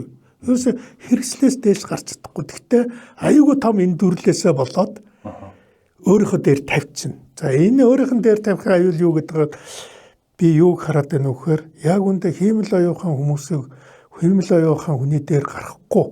Хиймэл оюуханыг эзэмдэж байгаа улсууд хиймэл оюуханыг ашиглаж хүн төрөлхтнийг барина. Өдөртөх гэж орлоо. Өдөртнө. Тэгэл нөгөө хүн болгон дарангуул руу тэнцдэг шиг тэр одоо компани одоо гол нь жишээ нь Elon Musk биш үү ингээд хиймэл оюухан ингээ хүний дээр гарна гээл байгаа юм. Тий. Одоо гол ярьдаг юм одоо Elon Musk бол би энэ бол Elon Musk-ын цаана бол та маш муухай ноцтой санагдаж байгаа. За. Тэр нь юу гэхээр Elon Musk мэдчихэж байгаа. Хиймэл оюухан хүний дээр гарахгүй гэдгийг мэднэ. Elon Musk юу хийх гэж байна вэ гэхээр зэрэг хиймэл оюуханыг ашиглаж хүмүүсийг удирдах гэж байна. Тэгээд яг хөө за жишээ нь одоо нэг банк санхүүгийн том операцийг нөгөө хиймэл оюуханаар хийлгэж байна. Одоо Elon Musk-тай хариуцлага тооцох хэрэггүй би хийгээгүй над хиймэл оюухан чи ингэж дээ гэж хэлчих байхгүй юу? Ойлгож байна уу? Тэгхийн бол хүн хиймэл оюухын гэмт хэргийг хийсэн үү? Энэ хүн хийгээд байна уу гэдгийг ялахгүй байдал үүсвэл энэ бол өстой катастроф бодоо. Энэ бол аюул. Яг тэгвэл хиймэл оюуханы апыг эзэмшигчид энэ дэлхийг бол өстой яаж л бол яа тоглоно. Шууд нөлөөлнө. Одоо бидний Үгүй тоглоно. Зүгээр тоглоно. Эзэд болно гэж одоо таниална. Эзэд болно. Ер нь хүн төрөлхтний түүхийн туршид юу байсан гэхээр зэрэг хүн төрөлхтний түүхийн туршид хүн хүнийхээ хувьд л үнцэнтэй байсан байхгүй юу? Яагаад гэвэл өхрийг тариа хагалуулж болно, мараар газар хагалж болно тийм ээ. Гэтэ тариа таргуул ухаан хизээ тэрэнд гарахгүй. Хүн л хийнийг чадна. Тийм үү? Хүн тариа ургуулж чадна. Хүн байшин барьж чадна. Хүн машин хийж чадна. Хүн юм хийж чадах байхгүй. Хүнд хэрэгтэй юм хүн л хийж чадна. Өөр амтны хийж чадахгүй. Тэрнээс зүгээр нэг хаглах функцийг хийж чадна тийм үү? Ачаа зөөхийг хийж чадна тийм үү? Гэтэ уучлаарай гоё тансаг харс барьж чадахгүй. Тийм үү? Тийм учраас анхнаасаа л хүн хүнийг эзэмдэх гэж явуулсан. Энийг манипуляц гэдэг чинь хоёр аргаар эзэмдчихсэн. Нэг нь бол хүчээр эзэмдчихсэн. Тийм үү? Нэг нь тархинь эргүүлчихсэн. Оюухан.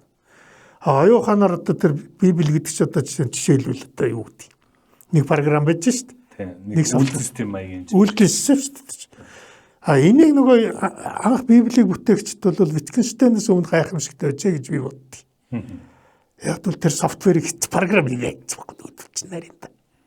Тийм. Одоо бол бүр хүчтэй софтвер илүү. Одоо Elon Musk бурхан болох гээд байгаа байхгүй да. Сэм Алтман бурхан болох гээд байгаа байхгүй юу? Тийм. Яг тэгээд тэд нар тэрийг сурталчилж байгаа нь хиймэл оюухан лаг болж байна гэж хэлээд байгаа байхгүй юу? Гол нь би биш шүү. Наад хиймэл оюухан гэсэн ирээдүйн тэр юм руугаа бэлдээд байна шүү дээ. Хүн төрөлхтөн тэрийг үнэмшүүлээд байна. Онтологийн тестийг давахгүй шүү дээ хиймэл оюухан. Энийг Хайдеггер хэлсэн. Хайдеггерийг савнших шүү дээ. Хэрэгсэл байхасаар болно. Яг тэр хиймэл оюуныг эзэмшиж байгаа хүмүүс цаад санаа нь бол хүн төрөлхтнийг захирах гэж орлоо. Захирах гэж юм уу гэсэн санаатай. Ерөөсөө хүн төрөлхтнийг захирна. Тэр философи одоо урсгаланц гарцсан шүү дээ. Одоо тэр Куртс Ярун Марун гэл тийм үү. Одоо Шианор удирдаа энэ дэлхийг хүн удирдах хэрэггүй. Одоо боли одоо энэ улс төрчдөг байлуулъя гэлдэгдсэн байна шүү дээ.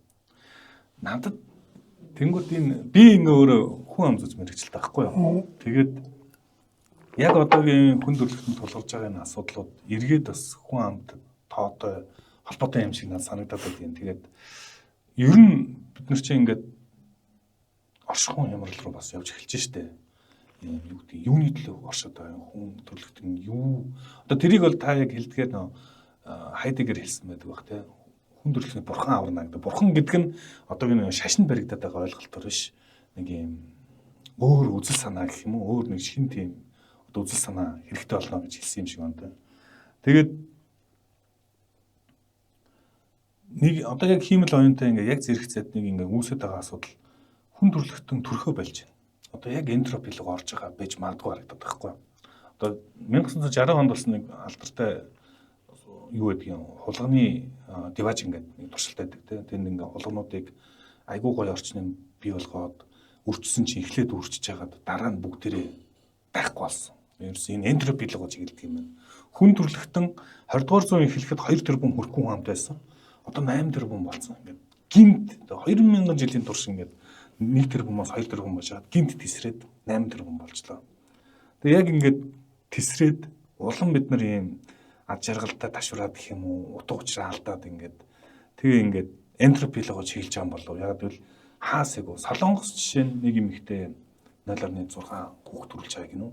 Тэгээ ингээд хаасаг хүүхд төрүүлэх сонирхолтой болсон. Ер нь хүн хүүхд төрүүлж байгаа юм. Чин дэлхийн угаасаа хэцүү шүү дээ. Хүүхд төрүүлж байгаа юм ингээд. Ийм болоод ер нь хүн төрөлхтөн ингээд гол асуудал нь хүн өөрөө үрчхэ болоод эхэлж байгаа юм биш үү? Та энэтэй санал нийлэх үү? Энийг энтропи гэж үзэх үү? Яг гоо энтропи бол одоогор би тэгж хэлж чадахгүй. Яг тэгвэл энтропи бол зүгээр нэг юм физик системүүдийг л дарангуйлдаг. Бид нар ч өөрөө хүн гэдэг чинь термодинамик систем шүү дээ. Тийм шүү дээ. Орчинтойгоо бодисын солилцоо явуулдаг. Тэгж бид нар тэжээл авч өөрийгөө авч явдаг. Зүгээр би хүүхэд нийгэмд хүүхдийн төрөлт их болох уу бага болох уу гэдэг бол нэлээд тийм том өстой хүн ам зүйн социалны асуудал тийм үү. Гэхдээ чиний хэлдэг үнэхээр одоо энэ үзэгдлийн учрыг бас тийм сайн ойлгож чадахгүй байгаа шиг байна. Тэгээ ярихгүй байна. Үгүй ярихгүй садна учрыг нь олохгүй байгаа тийм. Яагаад ингээ амьдрал сайжрах тусам төрөлт буураад байгаа юм бэ? Тийм. Хүн юу болчихваа гэдэг. Тийм үү? За сүүлийн үед ялангуяа одоо ингээд бас нэг асуудал үүслээ одоо тий одоо нэг тийм гэр бүл болж амьдрах хэтэр сонирхол багтаа боллоо тийм ээ. Яг үл тийм хариуцлага хүлээх хүсэлгүй хүмүүс маш их болчлаа. Авдахгүй байдал хин хэрэгтэй юм чинь. Тий яг юм би тэгэд хүмүүсийн төлөө хүүхдийн төлөө юу би тийм ачаал өөр дээр авч яах гэдэг. За тэгэхээр бүр их осолтой шинж тэмдэг сүүлийн хэдэн жилд гарч байгаа нь одоо нөгөө нийгэмтэй харьцаа ойлгонгуудаа интернетээр дамжуулаад тийм ээ хоёулаа явахтай харьцаа солих ажилладаг орчноос тасраад хүн үнтэй харьцаа байлаа. Хүн үнтэй харьцаа байлаа гэл тийм ээ. Ингээд бөө зөндөөл юм байна. Гэхдээ би энэний учрыг ойлгоогүй л да. Би ч бас мэдэхгүй хэлж мэдэхгүй байна. Чи харин нэлээ энийг судалж бодож байгаа болохоор мэдж магадгүй. Би зүгээр тийм ээ. Гэхдээ Дэвид Дойч гээд бас нэг мундаг физикч би зүгээр тэрний үгэнд их дуртай. Тийм ээ асуудал байгаа. Гэхдээ бидэнд нэг азар асуудлыг шийдэх ухаан байдаг юм а гэж. Тэрүүгээрээ би бол энэ асуудал шийдэгдэн нэг ухаан олдно.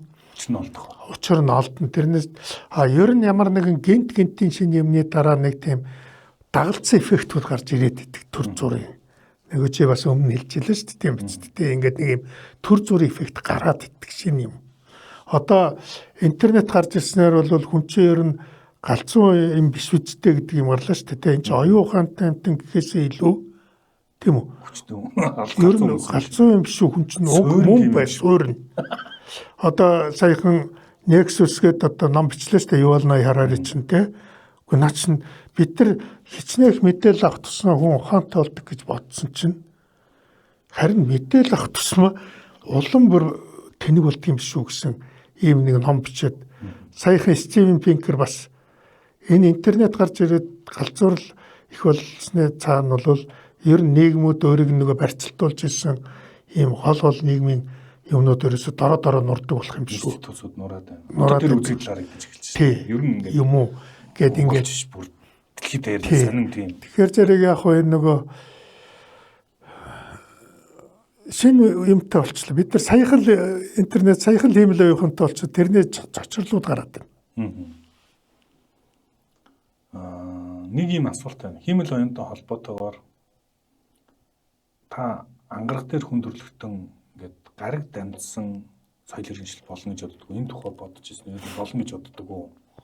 Би бол хиймэл оюухантай болсноор бол би бол өвдө бөөн баяр байгаа шүү дээ.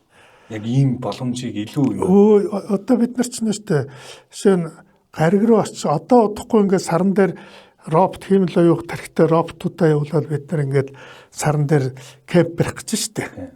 Тийм үү? Ангараг дээр барина. Тийм үү? Тэгээ бид нар кемпээ барьцаа шилжиж бид нар очиод саран дээр хүн ажиллуулж чадахгүй байгаа гэсэн байхгүй юу? Тийм үү? Хэцүү шүү дээ. Чи яаж бид нар тэр агааргүй орчинд яаж одоо бол хиймэл оюухнуудаа явуулаад бөө роботууд очиод ингээд юу хийж чинь тийм үү? Элон Маск энэ лүү их анхаарлаа хандуулсан байж байгаа шүү дээ. Тийм үү? Сарлуу. Ер нь тэгж хүмүүсийг нөгөө уриалж гэх юм уу? Уриалаад. Би Элон Маскын тэрэнд бол маш их баярлж байгаа. Элон Маскын нэг гайхалтай юм бол хүн бол энэ зөвхөн дэлхийн амьтан биш юм биш үү? Хүн бол энэ ертөнцийн оршихуй юм биш үү? Орчлон ертөнцийн оршихуй юм байна. Тийм ээ. Дэлхийд бол зүгээр төрсөн юм байна бид нар. Төржүүдийн дэлхий дээр бий болж. Өөр бас боломжтой газар хаанч бий болж болох байлаа. Гэтэ дэлхийн энэ нэг боломжтой ч ойроод. Тэгээ эндээс гэхдээ бид нар цаанаасаа нөгөө матери оюухан болж чадж байгаа юм болвол тийм үү энэ материар дөрөв орчлон ертөнцийн цаана бол бас яг юм оюуханууд байж мэд. Бид ер нь орчлон ертөнцийн амт байна л гэсэн үг. Тэгээд тэрийг бол харин Элон Маск бол хэлж байгаад бол би их баяртай байгаа. Бид нар нэг тийм баг шашин гэх юм уу нэг одоо ингэ гацчаад байсан хүндрэлтэн сэтгэлгээд үгүй бид нар ингээд гариг дамжсан ингээ хүндрэлтэн болох хэрэгтэй юм а гэдэг нэг юм зориг хэмж өгöd шүү дээ. Тий. Элон Маскын нэг аюул нь ертөнцийн бүгдийг эзэмдэх гэдэг тийм. Гэхдээ нэг юм хүндрэлтэнд одоо бид нар бол тийм дэлхийн жижиг гар биш шүү гэдгийг хэлж байгаа юм. За энэ нь бол үнэхээр баярлалаа. Элон Маскын нэг маш тэргүүлж ярьж байгаа. Энэ бол үнэхээр баяртай мэт. Тэгээд дээрэс нь одоо бид нар чинь хиймэл оюухан гэдгийг чинь нэг юм бид нар бичил организмд ч оюухан суулгах чаддаг болно л гэсэн үг шүү дээ. Хиймэл оюухан ч нь бол өөрөө тэрүүгээр гайхамшигтай. Одоо жишээ нь андуураагүй сувар гарган ч өнөө алин ч өнөө аюу их хортой хийн үлдээ байхгүй. Тэр лөө нэвтэрч орж чадахгүй. Одоо бол бид нар чинь хиймэл оюухан дахиулах нь шүү дээ. Одоо киборг гэж киборг ч яг тэр бол одоо биолог техник хоёр нийлэн тийм үү? Зүгээр робот маягийн робот одоо нисдэг ялаагаал тийшэнд пуучин тавих нь шүү дээ тийм. Зүгээр хиймэл оюухан пуучин нисэх гэдэг шүү дээ. Одоо дороонуудыг хиймэл оюуханаар цэнэглэж эхэлж байна. Одоо удахгүй пуучин хиймэл оюухны тархитай болох чинь. Нөгөө ч нөгөө бидний очиж чаддаггүй гариг дээр очиод ингээд ажиллаад судлаад бидэнд бүх юм нацарч өгөх гэдэг. Энэ бол үнэхээр гайхамшиг байхгүй. Бид орчлон ертөнцийн хүн байсан. Бид нар айгүй гонигтай байсан ирээдүйн энэ хиймэл оюуханаас өмнө. Хизээч ер нь хангаргыг эзлэх үгүй юу? Тэгээд дэлхий дээр байж байгаа сүрнэ гэд бодож байсан байхгүй. Тийм үү? Ерөөсөө дэлхий сүрлээ бид сүрээ. Тийм үү? Тэгээд нөгөө динозаврууд чиг нэг тэгсэн чи одоо бид нар солир буугаад устгах юм байх гэсэн чи одоо солирыг бид замаас нь хөдлөж эхэлж байна. Тийм үү? Хиймэл оюухан пуучинтай бол бид нар тэр солирыг бол нааш нь халдуулчихгүй. 100 жилийн дараа хараараа зүгээр солир бол юу ч биш асуудал болно. Тийм үү? Бид нар одоо жишээ нар одоо хэдэн миллиард жилийн дараа 500 миллиард жилийн дараа нар өрнө гэсэн бид нар энергийг өөрчилж магадгүй болчиход байна. Эсвэл энергийг бид нар эзэмшээд ашиглан эсвэл өөр газар ингээд биднээс одоо сансар огторгүй эзэмшиж өөрөөр хэлбэл хүн төрлөختөн хов хүн мөнх наслахгүйж магадгүй. Төрөл зүйлийн хувьд мөнх болох гэдэг. Дэвидаа чи хэлж байгаа бүр одоо тэрэн дээр би зүгээр ингээд сэтгэл хөдлөл хөөрöd байгаа болохоос биш Дэвидаа ч хэлж байгаа одоо айгүй бол бид нар ч нэстэ энэ ертөнцийг удирж байгаа интерфейс хэрэг явах нь шүү. Өөрөлдөл орчлон ертөнцийг интерфейс чөлөөлөх нь нөгөө дарамтаас. Тэгээ бид нар айгүй бол мөнх болж магадгүй шүү гэд. Энэ ямар утгатай юм бэ гэхээр яагаад энд ингэж их баярлаад байгаа. Уг нь би байхгүй л дээ тийм үү. Гэхдээ яах гэж Моцарт бүтээл бичсэн. Тийм ээ. Яг гэж энэ хүн төрлөختний бүтээс 500 тэрбум жилийн дараа тэртээ тэрг устгах юмны төлөө яг гэж бүтээл хийсэн. Гэтэл одоо бид нар устдахгүй чадах юм байна шүү гэдэг чинь бөөн баяр болчихсон найдар. Тэгэл найдар. Одоо өөрөөр хэлбэл мөнхөрчөөл тэгвэл Моцартын зохиол тийм үү, Гетегийн зохиол тийм үү? Энэ бүгд мөнхөрнөө л гэсэн үг. Энэ хүний оюун ухааны бүх одоо сууд бүтээлүүд мөнхөрнөө. Өөрөөр хэлбэл бидний хийсэн бүх юм бол мөнхөрнө гэдэг ойлголтоор хийх нь шүү дээ. Гэхдээ нэг юм хязгаарлалтай байна. Би зүгээр өөр хэмжээнд бодсон юм. За ер нь хүн төрөлхтөн бол хүн төрөлхтөн гэдэг нийлчи бидний үүсгэж байгаа сая тэргийн шил гариг дамсан сая тэргийн шил болох гарцааг болж эхэлж байгаа шүү. Ягаад гэвэл хиймэл хөгжчлөө.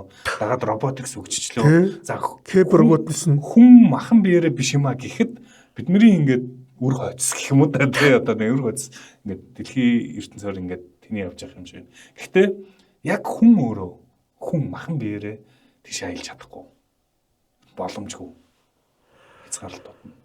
Гэхдээ тэгэхээр зэрэг одоо нөгөө генетикийн шинжилгээ ухаанд өөрчлөлт хийгчлээ тийм үү? Биологид өөрчлөлт хийжлээ. Бүр киборгоор марахгүй одоо зарим нэг хүний генетикийг өөрчилнө шүү дээ. Тийм үү? Өөрөөр хэлбэл удахгүй шүү дээ. Одоо бид нар ингээд Dune гэдэг кино үзэхэр те нэг өөр галактикуудын төрлүүд хоорондоо байлдаад байгаа ч те. Би бол тэр бол манай ирээдүйн үр хөвгтүүд маань тийм болно гэж би бодод байгаа. Гасаалт хийх байх гэсэн. Тэгэх байх. Өөрөөр хэлбэл гариг руу очиод тэрэндээ дасан зогцоо заа юу. Эсвэл тэр гаригт очиулахад зориулж генийн өөрчлөлт хийгээд.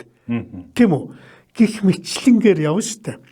Одоо яг би өнөмсөхгүй байгаа ч гэсэн хувь хүнийг мөнх амьдруулах боломжтой л гэж байна. За яг тэр нь би боломжтой гэдэг над санаанд багтахгүй байгаа ч гэсэн би нэг юм анзаардаг. Хүний насыг уртсгаж болоод байгаа юм бол багаагаар уртсгаал яваад шүү дээ. Одоо бүрч гинт амар ягаад 21 огцом төхгүй. Огцом гихийг үгүйсэхгүй. Тий, зүгээр л ингээд ер нь нас уртсгаж цаана нээлттэй л байгаа юм бол хонгорхол байгаа юм бол яваад байна л гэсэн үг. Тэгээ 1000 жилийн дараа хүний нас 100000 жил болж магадгүй. Магадгүй тийм үү? Энэ бол сансар даялах настай болж ийн гэсэн үг шүү дээ. Тийм шүү дээ. Одоо биднийг аялуулах юм бол бичээр нь замдаа байхгүй шүү дээ. Тэр чинь унт тулдахгүй юм бол одоо юу л явахад л 8 сар болж илөө. Ангаргалаа явахад 8 сар болж илөө. Тэгээ одоо энэ бүр нарныхаа аймагаас гарахад хэдэн жил болох юм те. Гэрлийн хурдаар явахад хамгийн ойрхон 4 гэрлийн. Тэгээ гэрлийн хурдаар явах боломжгүй шүү дээ. Боломжгүй шүү дээ. Тэгээ гарцсан онлоор бол тэр боломж. Тэгэхээр зэрэг өөрөөр хэлбэл энэ цаанаас их тийм захиалгатай юм шиг санагдаад байгаа байхгүй л одоо. Ер нь хүн ийм л оршихуй байж угаасаа анхтай. Гэхдээ бид нар дэлхийд төрснөөр нь ойлгоод байна. Одоо бид хүнийг өөрөөр нь ойлго. Яг тэр Dune дээр байгаа. Тэр Dune гэдэг кинон дээр гарч байгаа тийм үү? Тэр оддын дан дээр гарч байгаа хүмүүс бидний хааж хүүхдүүд маань. Яг хүний мөн чанар болсон нэг хоорондоо үздэгээрээ л үзэх юм шиг байна. Юуны төлөө те нөөц. Тэгэл өрсөлдөөл хоорондоо юм л бол үзчихэд тэгж магадгүй. Гэхдээ бид нар энэ орчлон ертөнцид өөр амьд орсохгүй байхгүй бидэнд л орон зай байна гэсэн. Тэгвэл тэр Dune-ийн одоо кинонд гарч байгаа тэр олон төрөл амьд орсгоч нь бол яг хүнээс салбаасаа алс орсгоо. Одоо би хүнд чи их гажиг санаатай амт юм биш үү бас их сан тэ одоо нэг байх асуулт тавьдгийн нэг бас хачна ганц юу гэж. Жишээ нь зарим хүн биш үү ингээд айгуу гоё үзэсгэлэнтэй хөхд намайг эрүүс шиг нүртэй болгож өгөөч гэж шүү дээ. Одоо уг нь бодох ч бас хэцүү л байна те. Тэг. Гэхдээ энэ гажигуд явандаа шүү дээ те. Айгуу бол надад нэг эвэр хийж өгөөч нөгөө гений өөрчлөлт гэдэг юм. Нөгөө мод хөөцөлтөд тийм модтой болох юм биш байгаа. Тэгвэл бид нар төрөл зүйлийн хувьд одоо буцаад айгуу неандертал хүмүүсийн нөгөө гений нухацаад ахиж гаргаад тийм ээ хоорондоо ирлээдчихэд неандертал хүүхэд болмоор энэ гэдэг. Тийм. Ингэж хөл тэгэхээр энэ Dune бол хүн төрөлхтний ирээдүйг бичээд байна л гэж би хараад. За нэвтрүүлгийн хамтран аялагчаар Говь Resort спорт цогцлбор хамтран ажиллаж байна. Тэгээд Говь Resort спорт цогцлборт жил бүрийн 6 сарын эхний 7 хоногт талын салхи гээд мотоцикл сонирхогчдын маш том гоё фестивал болдог. За 6 сарын эхний 7 хоногт энэ жилийн фестивал болохоор за талын салхи 2026 мотосонирхогчдын олон улсын фестивал энэ жил 6 сарын эхний 7 хоногт Говь Resort спорт цогцлборт болох гэж байгаа. За одоо үргэлжлсэн мэдээгээр бол нэг 7000 орчим хүн энэ талын салхи гээд мотосонирхогчдын энэ олон улсын фестивалд оролцох юм байна. Тэгээд ер нь сүүлийн үед агиух гоё хүмүүс мотоцикл ундаг болсон. Одоо чинь ийм гоё мотоцикл дээр би суудсан байна. Энэ миний мотоцикл биш л дээ. Гэхдээ гоё. Тэгээ ийм талын салхи гээд гоё фестивал болох гэж байгаа. За энэ фестивалд та оролцъё гэвэл говь resort спорт цогцлборт очиж болно. За тэгээд говь resort спорт цогцлбор болохоор Улаанбаатар хотоос дархан явах замд байд юм байна. Баруун тишээгаа гэсэн үг. Яг Сүхбаатарын талбайгаас тооцохоор 42 км-ийн зайтай ийм бүхэл бүтэн цогцлбор гоё амралтын газар байна. Тэгээд ягаад заавал спорт цогцлбор гэж байгаа юм бэ гэхээр за энд чинь ингэж байгаа. За саксны талбай байна. Хөлбөмбөгийн талбай байна, газрын дэсний талбай байна, явган алхалтын зам байна, спорт заал байна, хоккейн талбай байна. Ингээд яг бүтэн спорт цогцлбор ийм амралтын гоё цогц үйлчилгээтэй ийм амралтын газар юм байна. Тэгэд мэдээж одоо юу гэдэг энэ говь resort спорт цогцлборт бол за зочин буудлын өрөөнүүд байгаа, хаус байгаа, гэр байгаа, мини хауснуудтай та хүснээрээ ингээд сонгоод амарч болох юм байна. Та бидэд бас удахгүй очиж амраад та хэдэд бас гоё яг орчин дээрээс нь бас юу байна дүрстэй гоё мэдээлэл үзүүлнэ. Тэгээд ер нь бол одоо ингээ өрн дулаан цаг болж байна. За нөгөө хамт олонны зуны спорт өдрөлөг, за хамт олонныхоо зугаалга, найзуудын амралт, за ургийн баяр өөр юу гэдэг те маш гоё ийм баяр хийвэл говь resort спорт цогцлборт та хийж болно. Ялангуяа спорт өдрөлөг дээр бол бүх төрлийн спорт талбайнуудтай ийм амралтын газар байгаа. За мэдээж бэсрэг наадам байж болж нэрээ тийм бэсрэг наадам, ургийн баяр те ангийнхны төгсөлтийн ой гэдэг олон гоё баяруудыг эднийд хийж болно. Ерөөсөө дархан явах замд гэдэг чинь яг Сүхбаатарын талбайгаас 42 км явбал говь resort спорт цогцлборт очиж чинь. За утасныхын дугаар 9918 4072, 9918 4072, 9595 25 67 гэсэн утас байна. 9595 25 67. За ингээд 6 сарын эхний 7 хоногт Талын салхи 2026 мотосонирхчдын олон улсын фестивал говь resort цогцлборт болох нь байна. Та тийшээ очиж гоё мотоциклийн гоё фестивалд оролцож болох нь байна шүү. За сүүлийн нэг бүлэг яриа би бүр өөрөө ингээд зарж асуумаар байсан юм. Батулах би юугаар мэдэх вэ гэхээр сонорчдуудаар. Тэгээд юу яа entertainment бол юм бас entertainment-ийн стартап л та. Бас л нэг яг нэг юм entertainment контент хийх гэл өөрсдийнхөө ингээд залуучууд нэгдээд ингээд явж байгаа. Тэгээд Батулах бол аль эртний entertainment магадгүй ингээд Монголын эстрад урлагийн ингээд суурийг тавилтсан. Тэр болгон мэддгүй юм шиг үлээ. Би мэддгүй гэж боддгийн. Яг мэдэх нэг нь мэдэх байх. Гэхдээ сонорчдууд бол Монголын эстрадын урлагт бол бүр юм тулгуур багнууд нэг гэх юм уу ер нь том ингээд баг нь байсан. Тэгээд би зүгээр ингээд тэр чинь 90-ад оны. Тийм. Надад зүгээр ингээд сонирхолтой санагдаад ингээд бид нар ингээд нэг юм харчаад entertainment хийх гээл явж штэ тий. Тэгээд тэр үе та юу яаж сэтгэжсэн? Яагаад сонирхол байгуулж ирсэн? Ер нь философи нь яг юу байсан? Яг юу харж ирсэн? Тэр надад айгүй сонирхолтой санагдаад. Тэр л асуу гэж бодсон юм. Ер нь сонирхог анх байгуулъя гэж одоо ийм студ байгуулъя гэдэг санаа бол манай гэрги та манай ихнэр би ч нэг зүгээр хөгжмийн хобби тун. Тийм үү? Тэгээд яг хөө энэ зүгээр бизнес болж магадгүй гэж. Гэхдээ миний нэг чухал юу байгаагүй манай ихнэр илүү манлайлсан. Тий, тастондог. Тий. Манай ихнэр дэлгэртэй. Тий.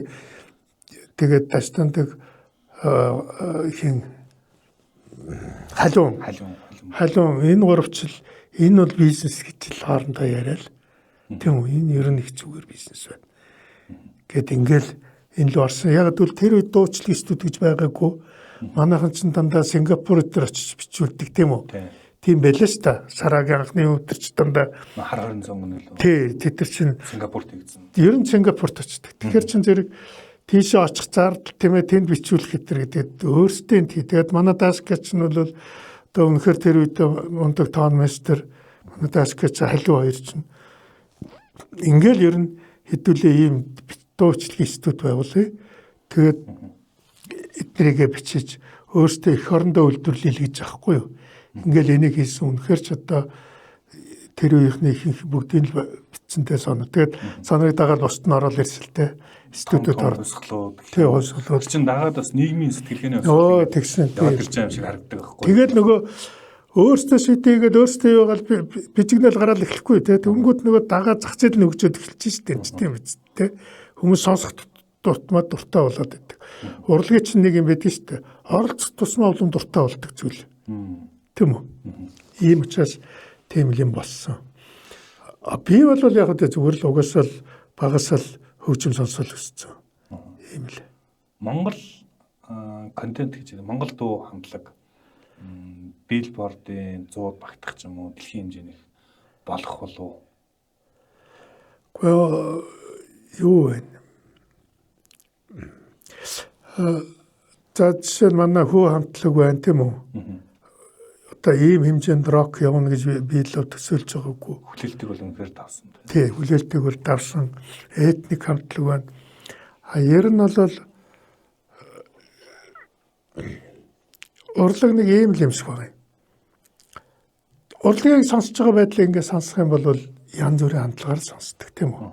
Зарим нь ер бусын юм сонсомоор санагддаг, сонсч үзээгүй юм сонсомоор санагддаг тийм үү? Зарим нь бол одоо гүн утгын юм сонсомоор санагдана, хөгжин сонсож байгаа хөгжин төрөл зүйлхгүй. Гэхдээ би бол хүү бол энэ Billboard руу гарах, дэлхийн зах зээл рүү гарах тэр замыг ямар ч байсан Нэг шат бол яалтчгүй. Яалтчгүй болж тийм үү? Явцсан. Тэгээд гэхдээ тэр соёлын ертөнцийн соёлын зах зээлийн хувирлаас аягүй их хамаарна. За жишээ нь удахгүй ингээд нэрэ хятад ингээд дэлхийн зах зээлийн дээр ноёрхоо соёлын зах зээл дээр ноёрхоод Америкт өтөл хятадд дуулал эхлэх юм бол тийм ээ Billboard бол монголчууд руу аягүй ортно. Эсвэл Солонгос руу ч юм уу. Тий, Солонгос руу ч юм. Солонгос шин бахан монголч. Тэгэхээр яг урлаг бол ойр ирээдүг нийлэхэд хамгийн хөдөлгөөнтэй. Юу ч бол.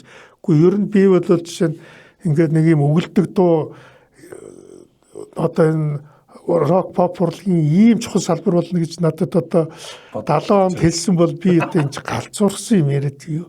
Яхаар өгөлдөг дуу болдгийг гэдэг. Тэгэл хип хоп гэж гараад ирсэн. Хинч төсөлж байгаагүй нэг тийм үү. Тийм учраас энэ урлаг өөрөө ийм ер ус юм гэдэг хөдөлгөөнтэй. Хоёрдугаарт нь урлаг өөрөө бас маш их хөгжиж магадгүй нэг шалтгаан. За ингээд одоо роботуудтай бүх юма тэрүүгээр хийдэг болчлоо. Одоо юу хийх? Үлсэхгүй дарахгүй болчихлоо. Өлслөө дарахгүй. Тийм Уйдахгүй л хана голж байна. тийм. Одоо уйдахгүй болох болчихлоо. Тэгэхээр уйдахгүй байхад юу хэрэгтэй? Урлаг соёл. Урлаг контент. Тийм үү? Зүгээр яста Мартин Хайдегерийн утгаар хэлэх юм бол бид одоо хүн гэдгээ авч үлдэж өөрөөр хэлбэл юутай аюухан юу хэмэл аюухантай өрсөлдөх чадвартай бай гэж бодож байгаа бол яруу найраг руу явах хэрэгтэй гэж. Манайр бол яруу найргаар төлөвлөсөн. Хүн төрөлхтнийг манлайлж байгаа нь эрдэмтэд биш шүү, яруу найрагчд гэсэн. Сэтгэлгээ. Гэхдээ тэрийг бол тэр нь бол ингээд би ч ихлээд нөгөө хийцэх шинжилгээ нь чинь ястай энэ метавиз ингээд ястай ингээд дэмэрчдэг байхгүй ингээд. Гэхдээ одоо бодох тусам тэнд нэг гайхалтай зүйл хэлсэн байна. Хайр гэдгийг өстэй физикийн шинжилгаанаар ядам ялгая. Томьёолох боломжгүй ч нэг тийм бидний мэдж байгаа мэдрэмжгээр л. Тэгээ боломжгүй шүү дээ. Ер нь би боломжгүй гэж боддог. Яг бол хүн бүрийн хувьдаа мэдэрдэг юмыг нэг универсал томьёолоор хэлж болохгүй. За окей. Чинийгээр томьёолчлоо гэж бат. Тэгвэл тэр хүн бол хайр бол хаалт бол. Яг бол хайр гэдэг чинь ингээл өөрчлөгдөж хайрын тухай асуулт дандаа л хүнийг урагшин жишээлбэл яруу найрагч. Тэгээ яруу найрагч ийм зүйлийг нээж чаддаг байхгүй юу? Байх гэж юу вэ гэдэг үгийг тийм үү? Энэ үгийг онгодоор л нээж чадна. Тэгэхээр энэ аюуханаар нээдэг зүйл, онгодоор нээдэг зүйл хоёр өрсөлдөх гэж байна. Гэтэ бид нар энэ дээр химэл аюухан бидэнтэй энэ талд нийлнэ. Онгодоор нээдэг юм дээр химэл аюухан хязгаарч орчдохгүй. Яг бол химэл аюуханд онгод хязгаарч бий болохгүй. Тэгэхээр магадгүй хүндрэлтний ирээдүй бүгд хувьдаа яруу найрагчд гэх юм уу? Үгүй одоо харин тий яруу найрагчд бол одоо бид нар ирээдүйд ингээд ер нь нэг ойр ирээдүй бол хүндрэлттэй ямар байх вэ гэхээр миний төсөөллөөр бол за гаргуудыг эзэмшнэ. Тийм үү? За мэдээж энэ тэнд одоо колон байгуулал явцгаана. Тийм үү? За дотроо биотехнологиос болоод өөрсдөө хачаачин болгож эхэлнэ одоо. Өөрийгөө янз бүрийн төрөл зүйл зохиомлоор болгоно. Айгуул кентавр гэдэг зүйл нэрээ одоо байж магадгүй болчихно шүү. Динозавруудыг сэргэн тий, динозавруудыг сэргэн тийм үү? За айгуул нөгөө моринт юу хүн цэжтэй морь бөхстэй хүн гаргаж магадгүй. Яг бол хүн ямар ч юм бодож магадгүй. Юу ч бодоод би эрхчлэн байвал. Эрхчлэн. Яг бол би жоохон ийм эргэслэг болмоор байна гэдэг чинь чинь өөрөө захиалаад айгаа үзэсгэлэнтэй хүмүүрлээ те. Тэгээ айгаа үзэсгэлэнтэй босгүй мөртлөө ингээ миний нуурыг эргэс шиг болгож өгөөч гэдэг шүү дээ. Тэгэхээр эн чинь яаж байгаа үстэй. Хүнээс юу ч гарч мэдгүй шүү дээ. Хүнээс юу ч гарч мэдэх зүйл гэдгийг л бид ойлгох хэрэгтэй. Тэр учраас таамаглахад хэцүү зүйл хүн байдаг. Юу ч гарч мэддэг. Тийм үү? Тэгээд айгүй болол ирээдүйд одоо юу гэдгийг одоо зарим нэг нь би сармагчин болъё гэх юм билүү яаж мэдээ бүү мэд шүү дээ. Ухаантай сармагчин байж гэдэг юм. Яг тэгвэл би тэгж амьдрмаар байна. Яг тэгвэл энэ өөрийнхөө амьдралыг өөрөө сонгох тийм хачин завтахгүй юу? Тэгэхээр зүгээр жишээ нь бид биологийн эволюцид дасан зохицдог амьтал гэж ойлгоод яваад байна тийм үү? Тэгсэн одоо бол тэр бүр мартагдлаа шүү дээ. Юу н тэр дасан зохицох. Намаа харин бар шиг болгож өгөөч тэр гэдэг бүр эволюцийн эсрэг юм яриа салгаа болчихлоо шүү дээ одоо. Тэгэхээр зэрэг орой ирээдүйд тэгнэ. Тэгээд миний л ойлгож байгаагаар бол энэ бүхэн бол одоо урлагийг аягүй их түлхэнэ. Яруу найргийг түлхэнэ. Илүү их урлагийг ойлгох гэж чинь ашигладаг болно хэрэглэдэг. Тийм. Яг бол энэ бүхэн онгодоор юм. Онгодтой ус бол яруу найрагчтай байдаг. Би тэгтээ одооны яруу найраг жоохон болгочтой миний харвал. Буцаад сэргэнэ гэж та үзэж байгаа юм шүү дээ. Сэргэнэ. Та ингээд ойрын ирээдүйг төсөөлөлд уг нь манай продюсер нэг иймэрхүү асуулт битээ асуув. Миний хэл зах надалхгүй байна. Тэгээд асууж юм. Ойрын ирээдүйд за дэлхийн ингэж хүн төрөлхтөн гэж монголчууд ханаах юм бэ? Монголчууд аюул супер боломж байна. Бүр супер. Би одоо энийг л яаж монголчуудаа өөрхөгээл миний өдрийн бодол шөнийн яаж ухааруулах вэ? Яаж бидний цаг үе ирж байна. Яагаад би энийг хэлээд байгаа юм хэрэг шүү дээ. Одоо хүний олноор явахгүй байна шүү дээ. Ойлгож байна те. Одоо 3 сая хүн роботыг эзэвссэн байхдаа одоо юу гэдэг 3 сая хүний 3 сая хиймэл оюухан ажилуулдаг 3 сая мэдлэгтэй Монгол бол одоо дэлхийг эзлэхээр болчиход байна шүү дээ. Өөрөөр хүн тосолж хамаарч эхэлж байгаа. Тоноос үл хамаарна. Би тэрбум 500 сая хүнтэй хятадыг өөрийн асар том зах зээл болох болцоотой болчлоо.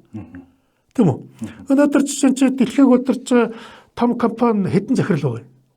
Сая чинь нэр нэг хятадд очих нь 10 хүн дагаж очлоо. Тэгээд тэр чинь дэлхийг удирдах гэдэг шүү дээ. Джейсон Хуанг Илон Маск. Хүн ямар ч хамаг болчиход байна шүү дээ. 10 хүн эзлэх гэдэг шүү дээ. Тийм үү? Тэгээ нөгөөдөл сандраад шүү дээ. Яг 10. Илон Маск тэр дотроос миний хамгийн хортой бодож байгаа хүн гэж боддог байгаа. Илон Маск тэр чигт бацах гэдэг. Бүгдийн ингээд ертөнцид байгааг хаан бий болох гэдэг Илон Маск. Илон Маск чинь аимшигтай нарцисттэй хүн баггүй юу? Илон Маск яг энийг бодож байгаа шүү. Би бол хиймэл оюухан хүний дээр гарах гэдэг гэдгийн цаа манер энэ дэлхийг ажил хиймэл оюуханаар дамжуулж өөрийнхөө хиймэл оюухан өөрөөр хэлбэл өөрийнхөө барлагаар дамжуулж боолоор дамжуулж дэлхийг эзэмдэх гэдэг. Гэхдээ тэрийг дандаа хотлоо хиймэл оюухан л өгөх гэдэг. Гой байдлаар тайлбарладаг тийм. Би яаж мэдх юм бэ? Та бол монголчуудын ирээдүг бол их өөдрөгөөр харж байгаа. Тий. Би одоо тий. Гэхдээ би хүмүүстэй ярихаар нэг жоохон юу яадаг вэ? Нэгдүгээрт хүн хамаагүй болчих тийм үү. Хоёрдугаарт яг нэг одоохондоо бол шүү дээ нэг жоохон тийм эрэмдэг хэлбэртэй илрээд байгаа болохоос биш яг. Яг жоохон дөнгөж сая хэрэгчлэлт боллоо шүү дээ. Тэгээ хэрэгчлээний дараа ямар ч ард түмэн галзуурдаг юм баггүй юу. Тэгээ жоохон галзуу хэлбэртэй байгаа нүнэ. Сүүлдээ баг нэг хэсэг хэрэгчлээндээ дургу болдог. Тэгээд одоо ингээд жоохон галзуурцсан, дэмэрцэн би ямар сандаа одоо бүгдээрээ шараадных шиг болж гин шүү гэд. Гэхдээ хиймэл оюуханыг бол бас галзуурхтайгаа нэгдэг чинь хүн байгаа шинж шүү. Давуу тал байж магадгүй. Гол нь нөгөө энэ жоохон галзуур шизоорл дундаас ерөөс хүч гарч ирдэг одоо гаргаж ирж монголчууд гарч ирдэг. Бужинан дундаас болно гэдэг үү одоо нэг энэ дундаас. Тий. Энэ нэг юм хаус дундаас юм төрдөг. Грек дан хафын дарчил биесэн анх удаа эрхчлөлттэй хүмүүс байж үзсэн. Тэнд бүх сууднууд төрсөн. Яг дандаа энэ хаус дунд суудан төрдөг. Герман Бисмаркийн дараа Герман эрхчлөлттэй болсон. Гэтэл тэр эрхчлөөн дотор Эйнштейн, Макс Планк бүгд гарчсан. Тэгээ Гитлер үед нам болсон. юу ч байхгүй болсон. Жишээ нь англи ялгуулсан хувьсгалын дараа англи Ньютон бүх юм гарч ирсэн.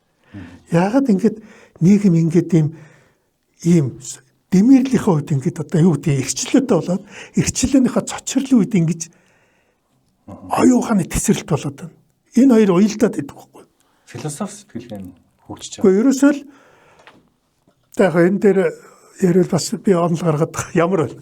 Өөрөөр хэлбэл бүх юм замбрааг болохоор нөгөө бүх юмыг замбраатай болгосон сэтгэлгээ оюун ухаанууд дайчлагдчих эхэлдэг байхгүй юу? Хөдөлгөөнд орж. Өөрөөр хэлбэл бүх юмыг актуализац хийх гэсэн. Тийм үү нөгөө ингээд хаусаас хэн Вандербильд гэдэг германы философч бичсэн мэт. Афинд ягаад юм тесрэлт болсон бэ гэвэл хаус болсон.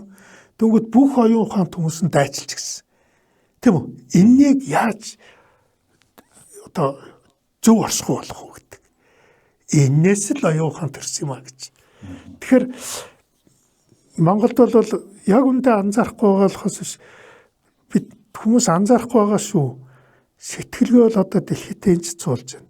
Интернет хэрэглэгээ хамгийн супер нь Монгол байна. За юу хиймэл оюун ухааныг монголчууд хавтгай хэрэглэнэ гэдгийг мэдж байна. Залхуу улс учраас. За юу зөвөр л асуугаа салахгүй бүгдээрээ. А тэн дээр ганцхан юм л би нэмж билээд байгаа байхгүй. Зөв хиймэл оюун ухааныг ашигла. Гэтэ мэдлэгээ сайжруул. Өөрөөр тэгвэл чи хиймэл оюун ухаанд хууртай шүү. Хиймэл оюун ухаан бол хулах гэж алаад байгаа шүү дээ. Чиний мэдхгүй зүйлөөр чамаагүй зүгээр хултай ачиж шүү дээ. гэж л. Тэр болно. Тийм байна. Афин тэр хүн төрөлхтний соёл иргэн сэтгэлгээг бий болгосон Афин ч нэг 500 мянган хүнтэй л хотсон юм байлээ шүү дээ. Тэгээд тэнд ингээл Аристотель, Платон, одоо Сократ. Тэгээд түүхэн бусдууд бус газар болохгүй яасан. Тий. Тэгэхэд яг тэр 500 мянган хүнтэй газар л дэлхийг эргүүлсэн юм сэтгэгч. Араас нь Аристотелийн шавин ингээд баахан эзлээцтэй. Тий. Жишээ нь энтгэхт ялгаа байхгүй хиндүү шашны ингээд кастинг систем бүр ингээд хөлдөөд бүр сүрүүлээд тэгсэн чинь Будда бослог гаргасан. Будда яаж бослог гаргасан гэхээр үгүй хүн бүхэн адилхан шүү дээ. Тийм үү? Хүн бол зөвл зовлон тарсахгүй тийм үү? Гэл ингээл яг хав над нэг ховлогоо хэлжил байсан л да одоо нэг лам юу гэхээр Буддач нь бол ганц Афин арчилсан байсан юм биш үү? Буддач нь хотын иргэд урлын гишүүн байсан юм байхгүй гэж хэлжил байсан. Нэг тийм юм яриад байлаа би тэгээд тэд нар мэдж байгаа байлгүй. Тэгэхээр Будда энтхийгээд яагаад юм хийсэн тэгээ яагаад ад үзэгдсэн гэхээр тэр кастинг систем эсрэг болсон юм байхгүй юм чинь. Тийм үү? Буддач кастинг систем эсрэг болсон. Сүүлийн асуулт байна. Хамгийн сүүлд та ямар дуу сонсож байна?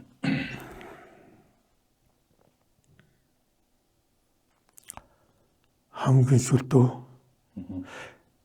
War on Drugs гэж би одоо нэг юм. War on Drugs. Тий. Тийм хамтлаг дэлгүүр зэгтэх нуртай болж байна. Сүүлийн. Тэр супер хамтлаг. Бас нөгөө их өвгөн нутагта дандаа байх асуултад. Би хэн байх хэвтрэл болоод. За маш сонирхолтой. Надад бол үнэхээр гоё ялла сонирхолтой. Их тийм гүнзгий их өөртөө хэмжээнд ингээд яриа өрнөсөн батгуулахтаа баярлаа. Өглөг хүлээж авч оролцсонд баярлаа.